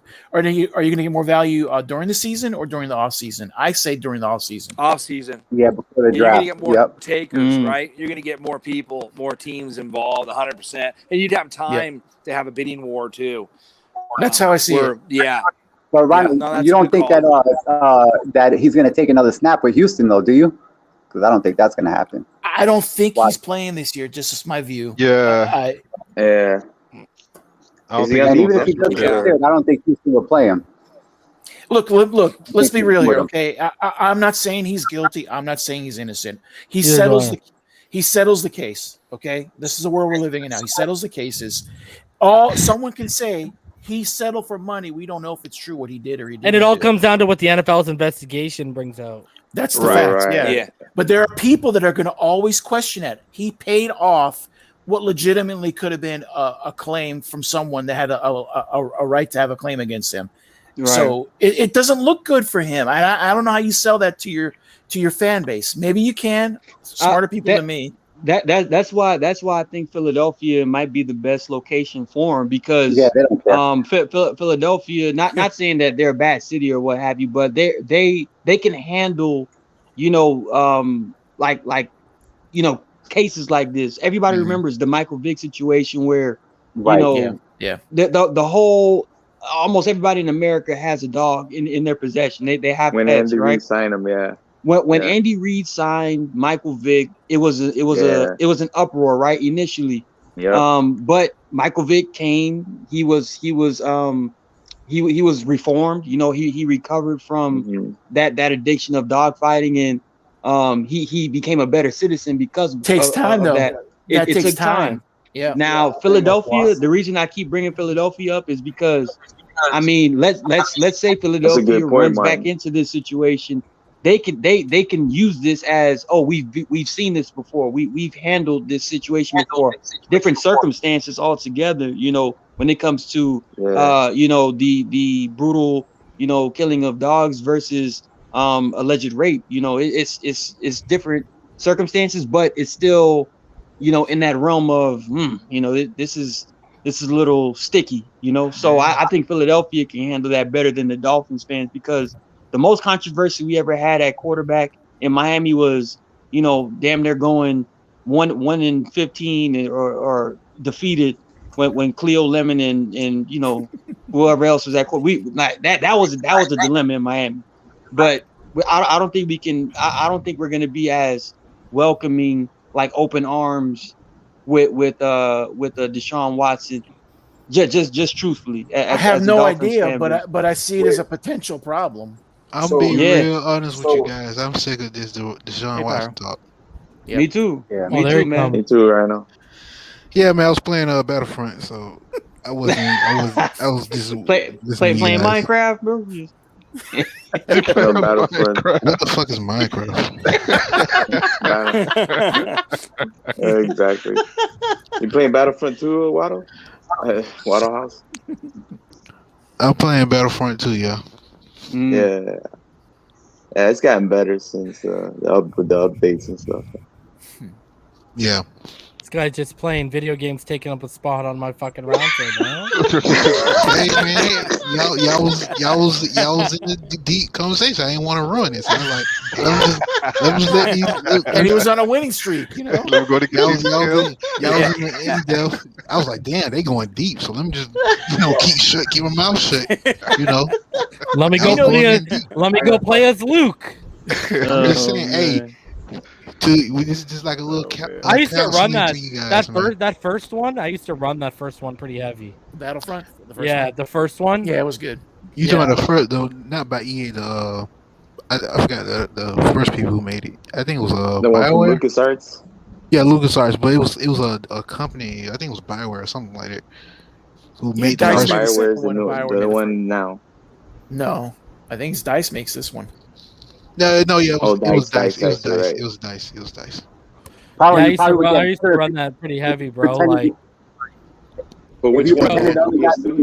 I actually never played it. But I'm talking about like the EA one, the first one they made, not the second one. Right. Oh, okay. The one that came out in 2015. The one that came out in 2015. I used to play the 40-man all the time. Yeah, like, bro, dude, if you got Luke. If you got Darth Vader choking motherfuckers out, bro. Yeah. Oh my god, it was so good, bro. Overpowered. Yeah, man. But I used to play fucking free for all. Shout out to Boba Fett. He's probably like Boba Fett. Yeah, but bro, all I'm doing is flying and shooting motherfuckers at Boba Fett. That's what I'm saying. That's what I like about that shit. It's like, as soon as they try to ambush you, just fly away and just fucking shoot missiles and just bombard their asses with that shit. We're talking about fish on Larry's show on Saturday. Now we're talking about. I was like, bro. But I'm not about to get into like levels of showing like the aquatic sea life. That's true. Bro, I thought I was low-key Hey, taking that a was trip to that the was pretty deep, aquarium, man. bro. I was like, I was going in deep in that. That shit went Fish, deep. I was learning about fish I never heard of. Bro, and I'm all quiet, just googling all these different fish they're talking about. Me It's too. cool. Me too. I was watching it. Y'all was talking about mugfish and all this shit. I was like, Hey, damn. Rhino, a couple of weeks ago on Larry's show, we were doing movie and show reviews. Remember? Yeah. About miniseries and movies. Hey, we gotta look for something to talk about, especially with after like minicamp and stuff. You know. Yeah. We enter June that is dead void. month. Yeah. Yeah, we go into We that gotta talk period. about that. Mm-hmm. Yeah, too bad it's We talk no about movies, It's no like, good man, movies I coming have to out. watch the NBA playoffs. So Pyro, what do you feel about this Gaskin situation, dude? About running back one? Oh, I don't give a shit. I Uh-oh. don't care. He's not You really nice. I shots told you fired. guys about this. I don't listen. When I'm staying tuned, have a magnifying glass on Gaskins. I like Gaskins, but he's not a number one running back. But Yeah. as I have seen, he is putting that work, building up muscle and stuff. But I'm just saying, I don't feel like his body can take that workload. What has there ever It's been like a the running Reese back was his talking size? about the schedule. One at a time. Reese people, was one talking at a about the time. schedule, and he brought up Saquon Barkley God. coming back for the Giants. Getting better. You're like, oh yeah, right. You know what I mean? So it's like we don't have that guy, but yeah, I'm with you, man. Hopefully Gaskins has a good year. But what is he, Martin? He's 5'10", 205. Nah, he's shorter right? than that. He's shorter than Yeah, that. I think he's shorter I than think that. Gaskins is around 5'8". 5'8". Yeah. He's like God. 5'8". Yeah, maybe 5'9". Hey, Rhino, you always talk about how you like your guys short. Mm-hmm. You're right though. He's listed as 5'10". Yeah, that's what I thought. I think he's more 200 along the pounds. lines of 5'8" and just under better be 200 taller than pounds. Depends on where you go, right? Like Pro Football Reference has him listed as 5'10". If you go to Wikipedia, I think he's listed as like 5'9". Yeah, he's a little shorter. He's a little shorter. But I can't. I'm trying to think about a running back that was that size and that body type that lasted a 16-game season as the feature back. Yeah, that's. I'm trying to pull. Barry Sanders. The Saints. Come on, man. Come on, You man. can't. The outlier. Barry Sanders from the waist down was a tank, bro. He was a tank. Who was that running back that the Saints had for a while? With the Saints? He was like Gaskin size. You mean Oh, Darren and Sproles? He played for the Jets too. On Sproles? Oh no. He said Saints and Sproles, Jets. He was even smaller. Sproles wasn't Yeah. didn't Sproles start like 16 5'6". games though. Okay. Nah, yeah. Sproles was a situational. No, that's my concern too. Is like weapon weapon. in 16 games. He was a dope player. I love watching Sproles. Absolutely, Sproles was the man. They used him as receiver too. Yeah, he was good. I think that's why Pyro's saying he's just not running back one. He's just not the main guy because if we're making comparisons to Darren Sproles, I got one was for never you. a feature back. I got one for you. You remember Jaquez Rogers? Oh yeah, for the Falcons. Yeah, he's 5'7". Bob Sanders, the strong safety, he's Yeah. 5'8" when he played that position. Yeah. Maurice Jones-Drew. Maurice Jones-Drew was man, he was a 5'8". beast. I was going to say that. But he was like he 120 though. solid, though. Oh really? But he was built. huge. Yeah. He was was like a he had fullback. trunk, man. He was thick. I didn't know he was 5'8". I had no idea. His body was built different than guys. Yeah. Jones was Drew from the back. waist down was like like he was like Earl Campbell damn near. You know. How big's Boston Scott? Yeah. Boston Scott, I think he's 5'9", 205, 210 or something like that. I don't know for sure though. So there's been some, but they're rare. 5'6". 5'6", 5'6", 203.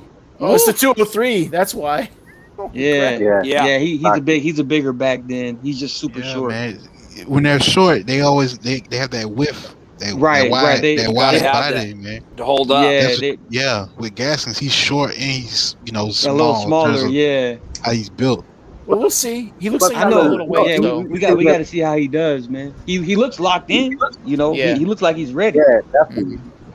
I'm not saying he's not gonna perform. It's just like he's not the one that you'll Not the ideal back. Yeah. Hang your hat on. Yeah, Yeah, I understand. he's not not the one to hang your hat How on. big's Tariq Cohen? Yeah, someone put Tariq. Cohen. Oh man, he's kind of Okay, yeah. light, See, right? Slight. he's similar He's like size as 5'6". Gaskin, Oh, but he's way he's more five- explosive. He's 5'6", 194. Yeah, but he's way more explosive, like That's a with the big ball in dude his hands for a than 5'6" guy. Gaskin. How big was Warwick Dunn? Oh, that's a good Oregon one. was a smaller back. That's a Yeah, good question. I think he Looking was it up like right now. 5'9", 5'10". He was- 185, 190. Yeah, five. Oh, look at you. 5'9", 5'9", 187. Yeah, that's a Yeah. good comparison. Yeah, and I love Warwick. That's actually the best comparison, bro. That's a really good Yeah, I comparison. think that's the best even one their so far. even their playing styles were equal. Like as far as Yeah, the discipline in the running Ooh. style, Yeah. you know, legit catches out of the backfield. That's true. Like I- that's a but great I think- comparison. I think what I'm really going to be looking at, with a magnifying glass, is Dokes. I want to see. I want to see what he brings I'm to this interested, too. committee. What's the Yeah. expectation for Dokes, man? Third down back for me. Yeah, third Third down, Yeah. third down, goal Yeah, line. situational Yeah, back. situational. There's some short yardage. Basically, short yardage, goal basically line. what we signed Malcolm Brown to do. Yes. Yep. Do- And, do- over- do- and the also start of this and better also pass blocker. and also what's the one we got from the Eagles? The Eagles? Jordan Howard. Jordan Howard. Howard. Yeah. Howard. Jordan Howard. Last Jordan year. Howard. Yeah. He's gonna take the role of Jordan Howard. So you want I him to run for about 1.8 yards per carry? No, I was just saying in terms of what we signed him for, not what he's What gonna do you guys think Jordan Scarlett's gonna do? I don't know. I haven't seen too much of him. Yeah. When I did see him, he kind of flashed. It looked like, he got a little shimmy to him. But I ain't gonna lie, I really wasn't excited about none of these running backs. Even though Gaskins had a nice little season, I still wasn't like, oh, that's the guy. You know what I mean? Right. I never really felt like that. You know what I'm saying? Yeah. Benefit of the doubt. Give him time. Let's see. You know what I mean? I'm there, but am I sold on the running back room? No. Yeah. Fellas, I mean, I'm with you. honestly, come on. None of us think that we're going to go through the season with Gaskin as the number one, man. It doesn't matter. The only thing I'm going to be watching for, does it happen at the end of training camp? Does it happen 3 games in? But somewhere along the line, we're getting somebody. I'm telling you right now, they're waiting for post June 1st cuts, and they're gonna wait to see who gets cut in training camp. Do y'all see them actually getting They're better going to do at running back? something. Go ahead, Soren. Do y'all see us getting a potential veteran running back like Le'Veon Bell or someone like that? I don't know. I gotta ask you, are you named after the ride? Me? Yeah, bro. Have you ever been on Soren? I know that ride. Disney? Yeah, I've been on it, but Freaking amazing that ride, bro. It is, bro. But that's not. I think Le'Veon Bell missed his chance, bro. I think so too. And there's not going to be a lot of teams knocking on his door, only because of as great of a player as he was, there was too much baggage that came with Le'Veon. As far as he washed anyways. I think he washed. It's not only him though. Like there's other backs besides him that are available. Didn't Right. Le'Veon Bell sign with KC, right? Right. Just to sit on the bench, right? But here's the thing. They wouldn't have listened. They put in a waiver claim for Kerryon Johnson, but they haven't signed like AP or Le'Veon or any of these guys out there. That makes me think that they don't want any of those guys out there. The older guys, Yeah. I think they are just like Reason said. They're gonna check to see what's going on. The post June 1st. Other than that, I think they're good. I think they're rolling with what they got. Shit, they ain't gonna stop him from signing a damn tight end again. Like someone That said might Todd happen. Gurley. That might happen. Someone said Todd Gurley. Todd No, Gurley Todd is Gurley got no actually- knees, bro. Yeah, He washed too. He's basically got the same thing like J.J. But in both right. knees. But in like both, yeah. some type of But in both. arthritis, man. I don't know what it is, but it's not good for his position, you know. Yeah, man. It's It's not good for him in all positions, to tell you the truth. Yeah. You know what's crazy though?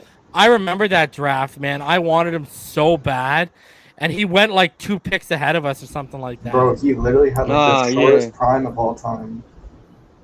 For real, from his rookie year to like his Well, Super Bowl 4 years. year. He had 4 years. Yeah, it was good. Mhm. It was short. I think it was 20. When he got drafted? 2014, 2015. I'll tell you one thing. Yeah, 15, 16, 17, You know, 18. Mhm. You know, you want to talk about short? Okay, well, let's talk about Peyton Hillis was short. Okay. Wow. All right. That was short. All right. That was awesome, Sean Alexander wasn't long, but he was very effective. Yeah, that's true. I remember when they came out of nowhere with Steven Alexander. I'm like, the Seahawks is good? I was tripping for like 2-3 years. Yeah, I was like, what? I'm like, and the running back is carrying the team. I'm like, what the hell? You look at Gurley in 2017, 2018. In 2017, right? 1,305 rushing yards, 13 touchdowns, but he also had 6 receiving touchdowns and 788 yards receiving. That's you incredible. You look at 2018, 1,251 yards, 17 touchdowns, 580 yards receiving, and 4 touchdowns. It's like right after he got paid. That was it for him, man. Like he just retired after he got paid. Yeah, it seems like apparently in the draft, the only running back that Miami was interested in it was Najee, and apparently they tried to trade up for him. I don't know if that's true. That was a rumor, but I think even if like someone like Javonte Williams was available at 36, I think they were still picking Javon Holland. Oh, we got to go over this again, eh? I think they were still. I think No, we were taking Javonte Williams, bro. It's already come out. It's already come out, bro. Really? That's why Denver left us. They got intel that we were going to be taking him, and I'm the one who told everyone we tried to trade up for Najee. They wanted the 36. We were trying to trade up with the Vikings at 23. They wanted the 36th, the 50th, and a day 2 pick for next year. Click. And we said no. You're doomed. Javonte, from what I've been told, Javonte was 1A. Javon Holland was 1B. That's why when Javonte was gone, they knew who they were taking. Gotcha. And if you think about it logically, quick. The narrative that the Dolphins don't value the running back position, it doesn't fit, because if you just look at what say we just looking at the things that we know, like we know they definitely wanted J.K. Dobbins, right? And we know definitely the moves that they made to get Breida, to bring in the jabroni that we were just talking about. What's his name? From the Eagles. Jordan Howard.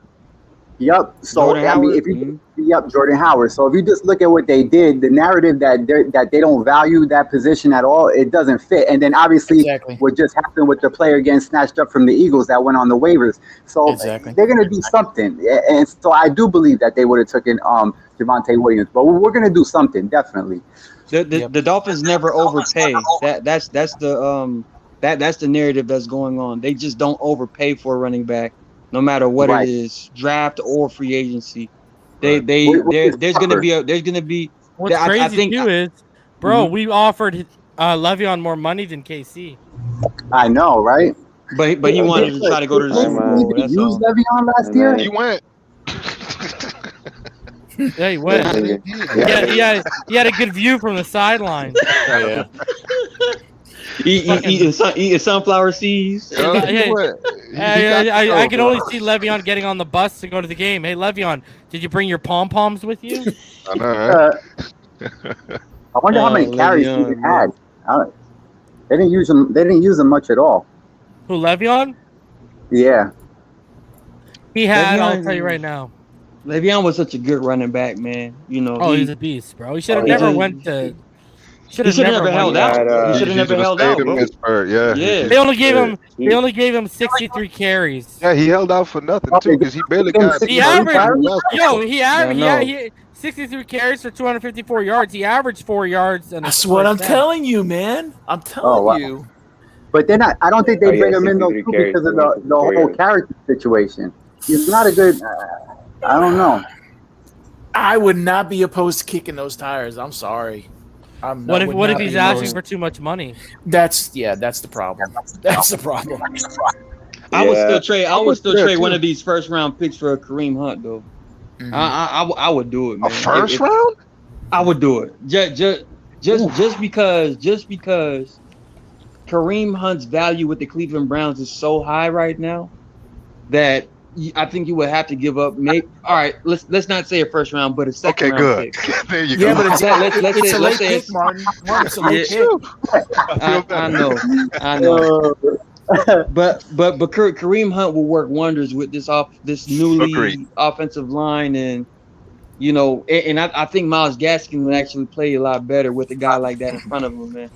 Yeah, Martin, that's the guy, man. I want to wake up one morning and see on Twitter that we got. That's the guy, man. If that shit were to happen, that's when I'll say, okay, we're Super Bowl contenders this year. But until Myles Gaskin kind of proves us otherwise, I think we'll be good enough to make the playoffs. But the run, I don't think we can get to the AFC Championship without a legitimate, sufficient running game. Bro, I agree. I agree 100%. I think Gaskin's gonna be a lot better because we have better run blocking now. So but at some point the running back is going to have to be special, right?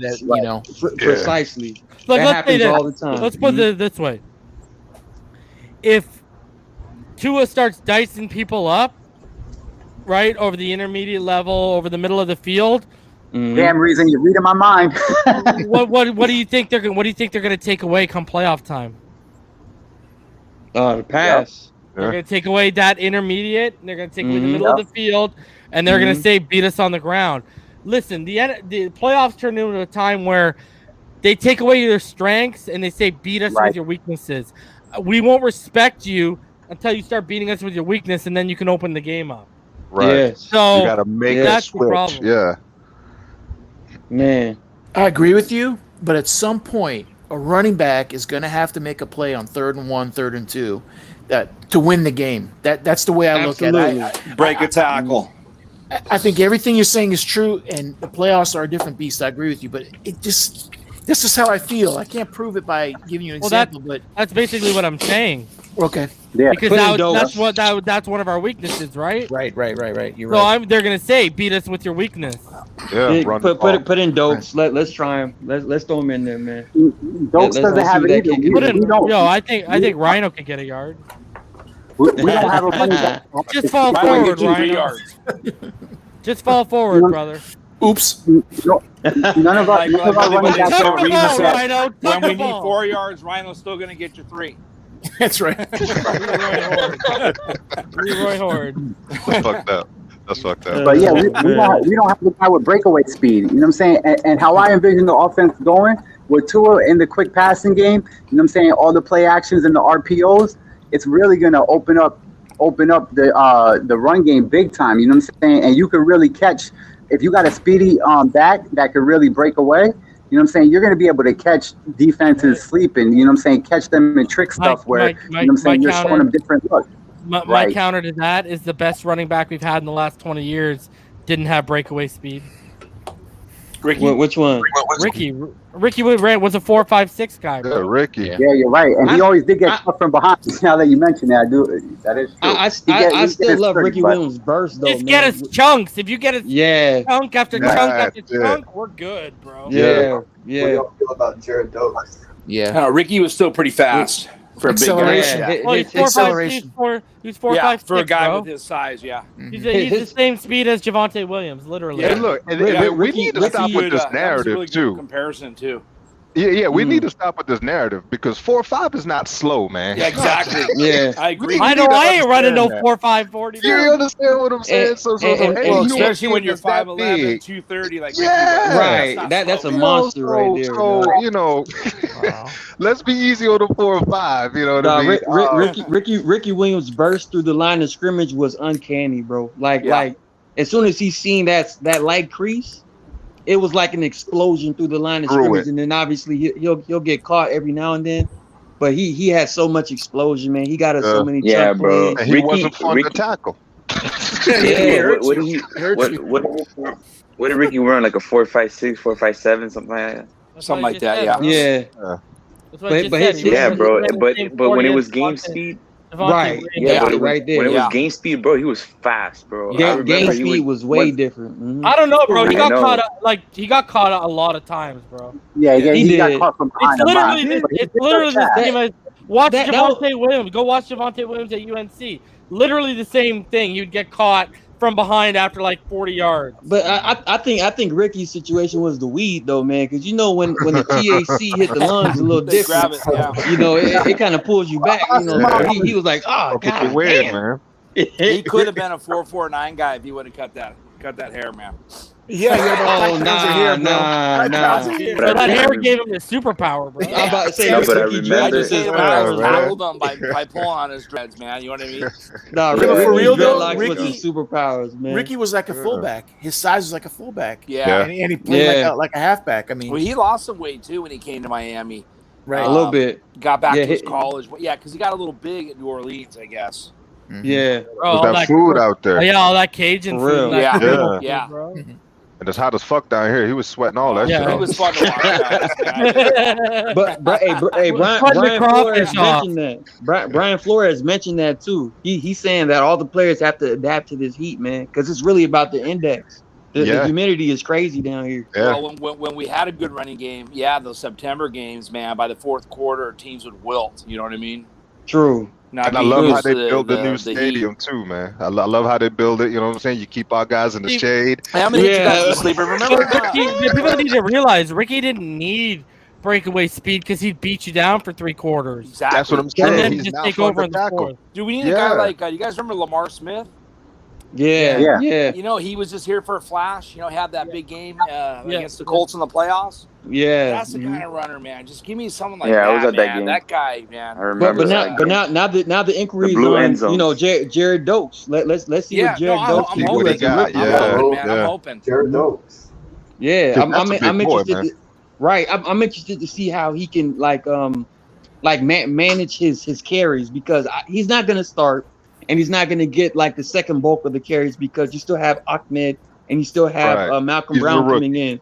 So I want to see how he handles his limited amount of carries early and see if they start, you know, feeding him more throughout the middle and later on in the season to see if they really want to use him if we're in that playoff run as our feature back in the playoffs. Because like we keep saying, that playoff run is predicated on how well we can run the football against these teams in cold weather situations. He's from Cincinnati. He can handle those type of lows, pause. And I still believe that Tua plays best when the running game is at its best. He feeds off of when the running game works like that. So if a Jared Dokes can come in and surprise us, bro, man, that'll be a pleasant surprise because we really need to find solid backs in this. Well, you got to be living right to land 2 7th-rounders. You know what I mean? As your I know, backs. right? Right. With Gaskin, you guys, 7th-rounder, right? Do you think we moved off Reggie Bush too quickly? Yes. Absolutely. Yeah. You barely finished the question. Yes, that's all Philbin nonsense. Because a lot of people don't realize he almost had 1,100 yard season. Yes. Yeah, he did. Yeah. And then he almost broke 1,000 the second year. God, he was fun to watch. Plus, he'd give you like 300 yards receiving per year too. Mm-hmm. Right out the backfield. Get that honestly, that's You know what? Gaskin reminds me of a poor man Reggie. See that? Oh no! Out of the backfield. Go look at. I really like Gaskin. Go look at Gaskin. Go look at Gaskin last year, bro. In terms of, he was on pace to have the most yards from scrimmage of any running back in the NFL. That is true. He did catch a ton of balls out the backfield. You guys, I really got no problem with Gaskin if he can. We're just hoping he can go, 16 games for us. You know what I mean? Durability, yeah. Yeah, and just workload, and the guy was a nice find. It's just, got to share the load with somebody. He needs some help. You know what I mean? He needs some help. You know what I mean? Because I definitely don't mind him as a number 2. Really impressed me. Right. I don't recall him dropping too many balls. Right. Yeah. If you put it, in his area, it was caught. Myles Gaskin is solid, man. Yes. Super solid. He does super everything consistent. well, man. He does everything the right way. That's why he started last year. Reason called it. Reason knew. Obviously, we got Breida as a trade in the 5th round. Bro, we got Jordan Howard. I dove into that Washington tape and I was like, good God. Yeah. Myles Gaskin was just such a consistent player. It was like, Brian Flores is going to start that guy. I was kind of surprised he didn't really get any play time his rookie year. That's why it wasn't. I didn't know. You know what I mean? Right. We had Balaj, and our team really wasn't. Kalen Balaj. Balaj, baby. But that's where I was like, he was a real find because I'm like, why didn't this guy play his rookie year? But no, the kid's legit, man. It's just Rhino said it, durability and size and all that. Yeah. Yeah. I mean, I still think we need a back though that could break it though, because I'm telling you, you're going to get a lot of chances this year with Waddle on the field and the quick passing game. It's going to open up a lot in the running game. You know what I'm saying? You're going to have plenty of home run opportunities, and we just don't have a back that can hit that 3rd and 4th gear and just go. So I think that presents a problem.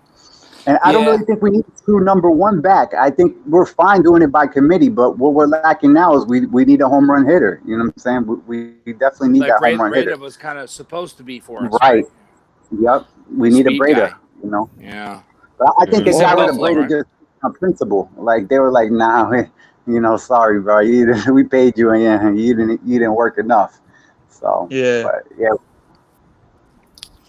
Guys, we're 150 subscribers away from hitting 4,000. So nice. Oh man, come on, subscribe, bro. Make sure y'all hit that like button too. Hit the like button too, and subscribe. Yeah. Let's get to 5,000 by the end of training camp. Yeah, we got 189 likes and 250 in the room right now. Smash that like button, guys and girls.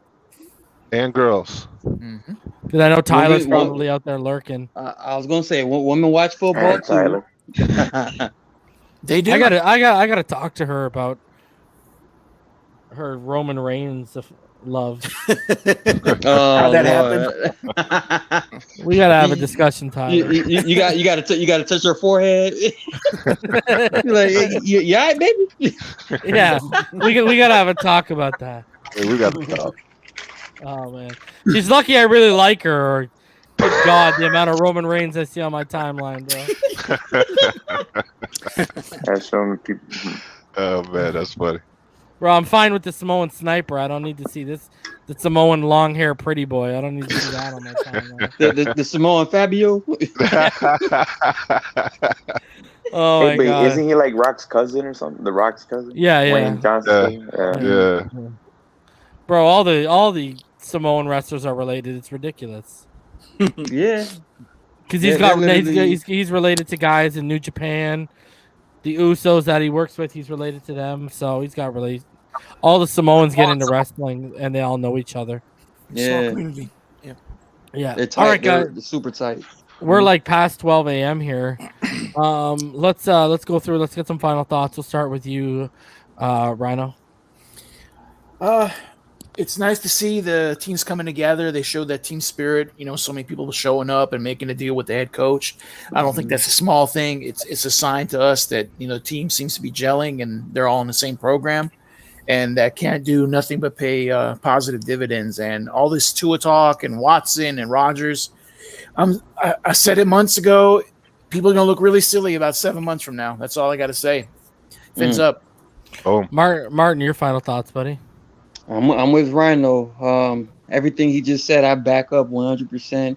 And I'm also glad that Brian Flores is really he's getting it together, man. He has everybody coming in.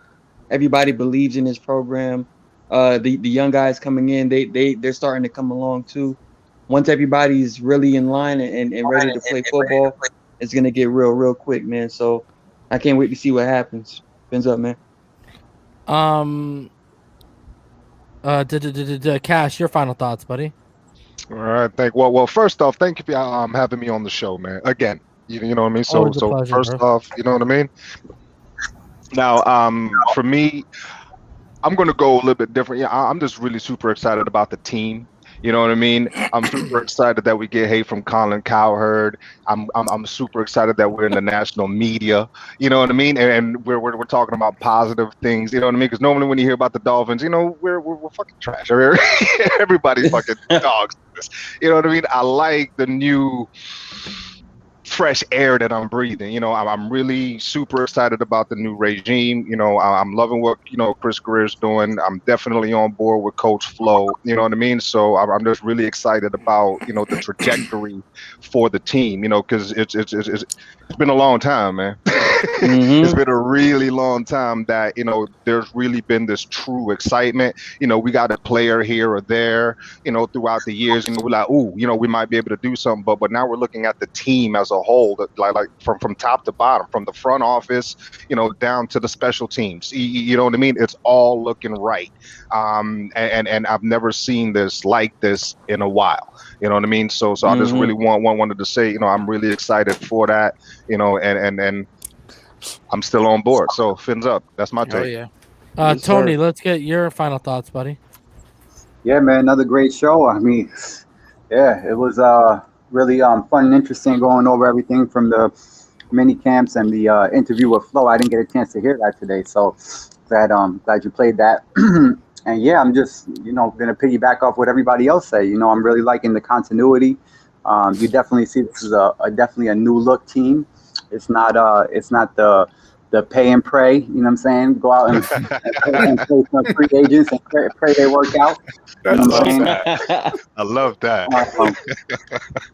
You know, you're building this organization now from the ground up, and we literally been watching that from 2019, getting rid of everybody, clearing. I mean, 2019 clearing house, and now really watching the program just take off. You know what I'm saying? And so you see everybody speaking the same language, everybody's buying in, and so it's really amazing to watch. Even promoting from, you know, in-house.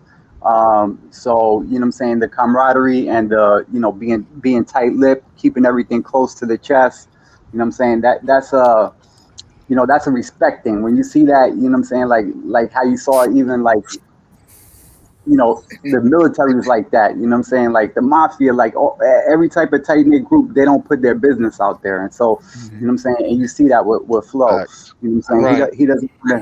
He doesn't want to make it about glorifying one person, you know what I'm saying? He doesn't want to put people out there, because when you put people out there, you put expectations, and then, you know, things can happen to get let down. But yeah, I'll end it on that. I'm just liking what I'm seeing. And so, yeah, fins up. Thank you. Great show.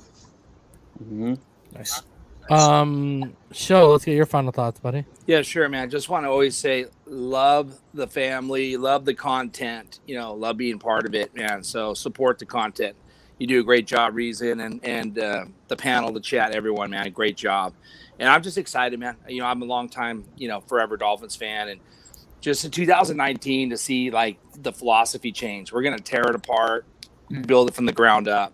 And then we're like, hey, we got a coach now, right? Coach Flo. And, you know, Greer, they're aligned. Before that, power struggle, a mess, right? We just, who's in charge? You couldn't even tell. And then now it's 2 years of pretty much addition. You know, the only guys that we've kind of got rid of, you know, contract doesn't fit, what have you. So this is it. I mean, there's a lot of young players on this team, man. People forget. I mean, I don't say they forget about it. They don't really realize there's a lot of young ascending players. This is a young team. And so the ascension, you know, and everyone kind of, you know, getting better is exponential. You know what I mean? And then, you know, Tua. So I've never been more excited, man. It's been a long road. So that's it, man. That's how I feel. And that's it, man. Great job, and fins up. Irving, your final thoughts, buddy. Yeah, man. I mean, I'm excited. It's for the Dolphins. They have very promising future coming up. I like what I saw in the rookie mini camps. There's a lot of talent on the field that we lacked in years past. That's it's gonna make us more explosive. It's gonna add longevity to our team. It's gonna add the years to the window that we have as a team in contention for the playoffs, for a championship. With 70 players attending the OTAs, today, and it just shows you the dedication and the respect that these players have, that they have for Coach Flo and the culture that Coach Flo is building around the Dolphins. Agreed. Organization. This culture, this like Miami Heat like culture, this family first class culture. Don't respect each other. Have each other's back no matter what. You guys got to run. You guys got to run through a brick wall for each other, and like kind of like a brother in arms type of mentality. And and the players are starting to buy into that, and that's what Coach Flo. That's the type of program that he's trying to build, and you can see that through the interviews, the maturity that these guys show, especially from the rookies onto the veterans, the class that they show. They don't get baited into the dumb questions by the media. They just keep it bland as possible. They don't give up too much, because they want to keep everything in house, and then whatever they have in store, they'll show you in the season. And regarding I think Gaskin is going to be a heck of a running back for us. I like our running back room. We got guys that can do everything. I believe that Myles Gaskin could be our RB1. We have a nice solid RB2 in Savak Ahmed. We got two guys, Dokes, who's a great pass blocker. He can catch passes out of the backfield. He's pretty fast for someone his size, and we got two guys instead of one. We got two guys that are actually who can excel in short yardage situations, goal line situations, get the third downs that we needed, whatever. And lastly, with Tua, Coach Flo, this interview that he had with Joe Rose today, it just goes to show you that he knows he's listening to us. He's listening to our needs, our wants of this team. He's actually adding fan input into the Dolphins' plans, and he knows for Tua, he knows that Tua, he's kind of like reaffirming our, the Tua supporters, kind of like beliefs, that he's working hard, he's putting in time, getting his body right, working with his receivers and stuff, and he's going and watching film, and and with the weapons that the Dolphins added this offseason. As far as Waddle, I mean, you got Waddle like at Alabama. I mean, what was Tua's QBR rating? It was like 138. Waddle averaged about 16.6 yards per reception. I think it was the 74% completion rate. You got a guy who ran the fourth fastest max speed in the NFL last year. What was it? Will Fuller ran like 21.56 miles per hour. So you got guys that are burners that can create separation, just make the game easier for Tua. You got an offensive line to give him more than 3 seconds to throw. You got him a deeper running back room. Like, you're giving all this kid the tools to succeed. And I think with that, with the speed element, the way it's creating more space for the running game to operate, it's going to make it all easier for Tua just to take that, that year two, which most young quarterbacks struggle with. It's going to make it that transition a little more easier for Tua, so that not everything is going to be on his shoulders coming into year two. Oh. So he's going to have less pressure. So yeah, that's it. Fins up. Hey, Reason, you have a great channel. You deserve it. 4,000 subscribers. You provide great content. Quality content. Your desire to educate us, to inform us about the game of football, which is very difficult to understand. It's a blessing, and I really appreciate. I speak on behalf of all Dolphin fans that we really appreciate your work and that you take hours of your schedule just to, make the game of football fun and and entertaining and all that stuff. So, fins up, man. Fins up, bro. I'm gonna start calling final thoughts for everyone and final destination for Irving when he had Yeah, man. We still love you, Irving. We still love you, Irving. Yeah. Hey, let's say a Bible verse while we're at it too. Might as well, bro. Bro, that was like a final graduation speech, man. You gonna tell me how good your valedictorian, bro. Man, valedictorian. Oh man, we still love you, Irving. We still love you, Oscar speech, bro. That's an Oscar speech. I was clapping over here. Your turn, bro. I got a clock on, Pyro. Irving's final speech. Man, damn, I should have timed you, man. Right time. See, I can beat that. That bad. Bro, Reason couldn't have got 10 minutes. Bro, people are in the comments saying they should put time limits on fire. Hey, Pyro. Hey, Pyro, just go, hey, all of the above. That's it. Fins up. Yeah, man. He doesn't have to say Pyro. It's all been said. Yeah, man. I'm like, damn. He's up. Let's talk about give your review of Battlefront. Too. Yeah. So Battlefront is. Let me just tell you this. that blaster pistol has so a good far, short range. I'm gonna tell you. I'm just gonna give you my little gripe on Battlefront real quick. I hate the star cars. I think they're a waste of time. God, they you should be able to get the perks without you have to spend all this freaking experience just to get it. I agree. That's my little review on that. But let's just get back to the Dolphins real quick, and let me just say, I would say, damn, Irving, you made me forget everything. Look, bro, I gotta remember. Shout outs to I think it was 70% or 70 of our guys showed up for voluntary minicamp. I think it was. Yeah, crazy. That's a good number. 70%. That's a good number. To me, that shows that this team, that these players are really buying into what Flores is selling, man. Mm-hmm.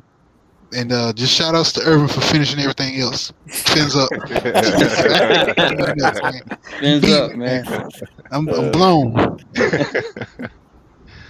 All right, Soren, your final thoughts, buddy. All right. So it was great to see. So my final thoughts are: it was great to see like that 75% of our players are showing up to the OTAs and stuff, because like that's good. That shows that there's a lot of spirit in the team. Like these players like believe in this team, bro. Like the spirit. Like this team is probably in the best position it's been in like the last 20 years, like easily, right? Like the way that Brian Flores and his entire staff turned this team around in the course of like the last year is just incredible. Like we went from 5-11 to 10-6 in just 2 seasons. Like that's one of the best turnarounds ever. And I think in this draft we had a really good draft because we addressed a lot of the positions in need. Same with free agency, and I think we're going to do even better next season because our players are going to get better, and ends up. Yeah, the salary cap going to be crazy next year too. Yeah. We're gonna yeah. Here, bro. That's very true. Yeah. Anyways, bye everybody. Yeah, I'm out. All right. I'm going, man. The 12 minutes final thoughts are done. So I'll be back on Wednesday night. You already know what time it is, people. Fins up all day, every day. Fins up, guys. Great. Coming, people.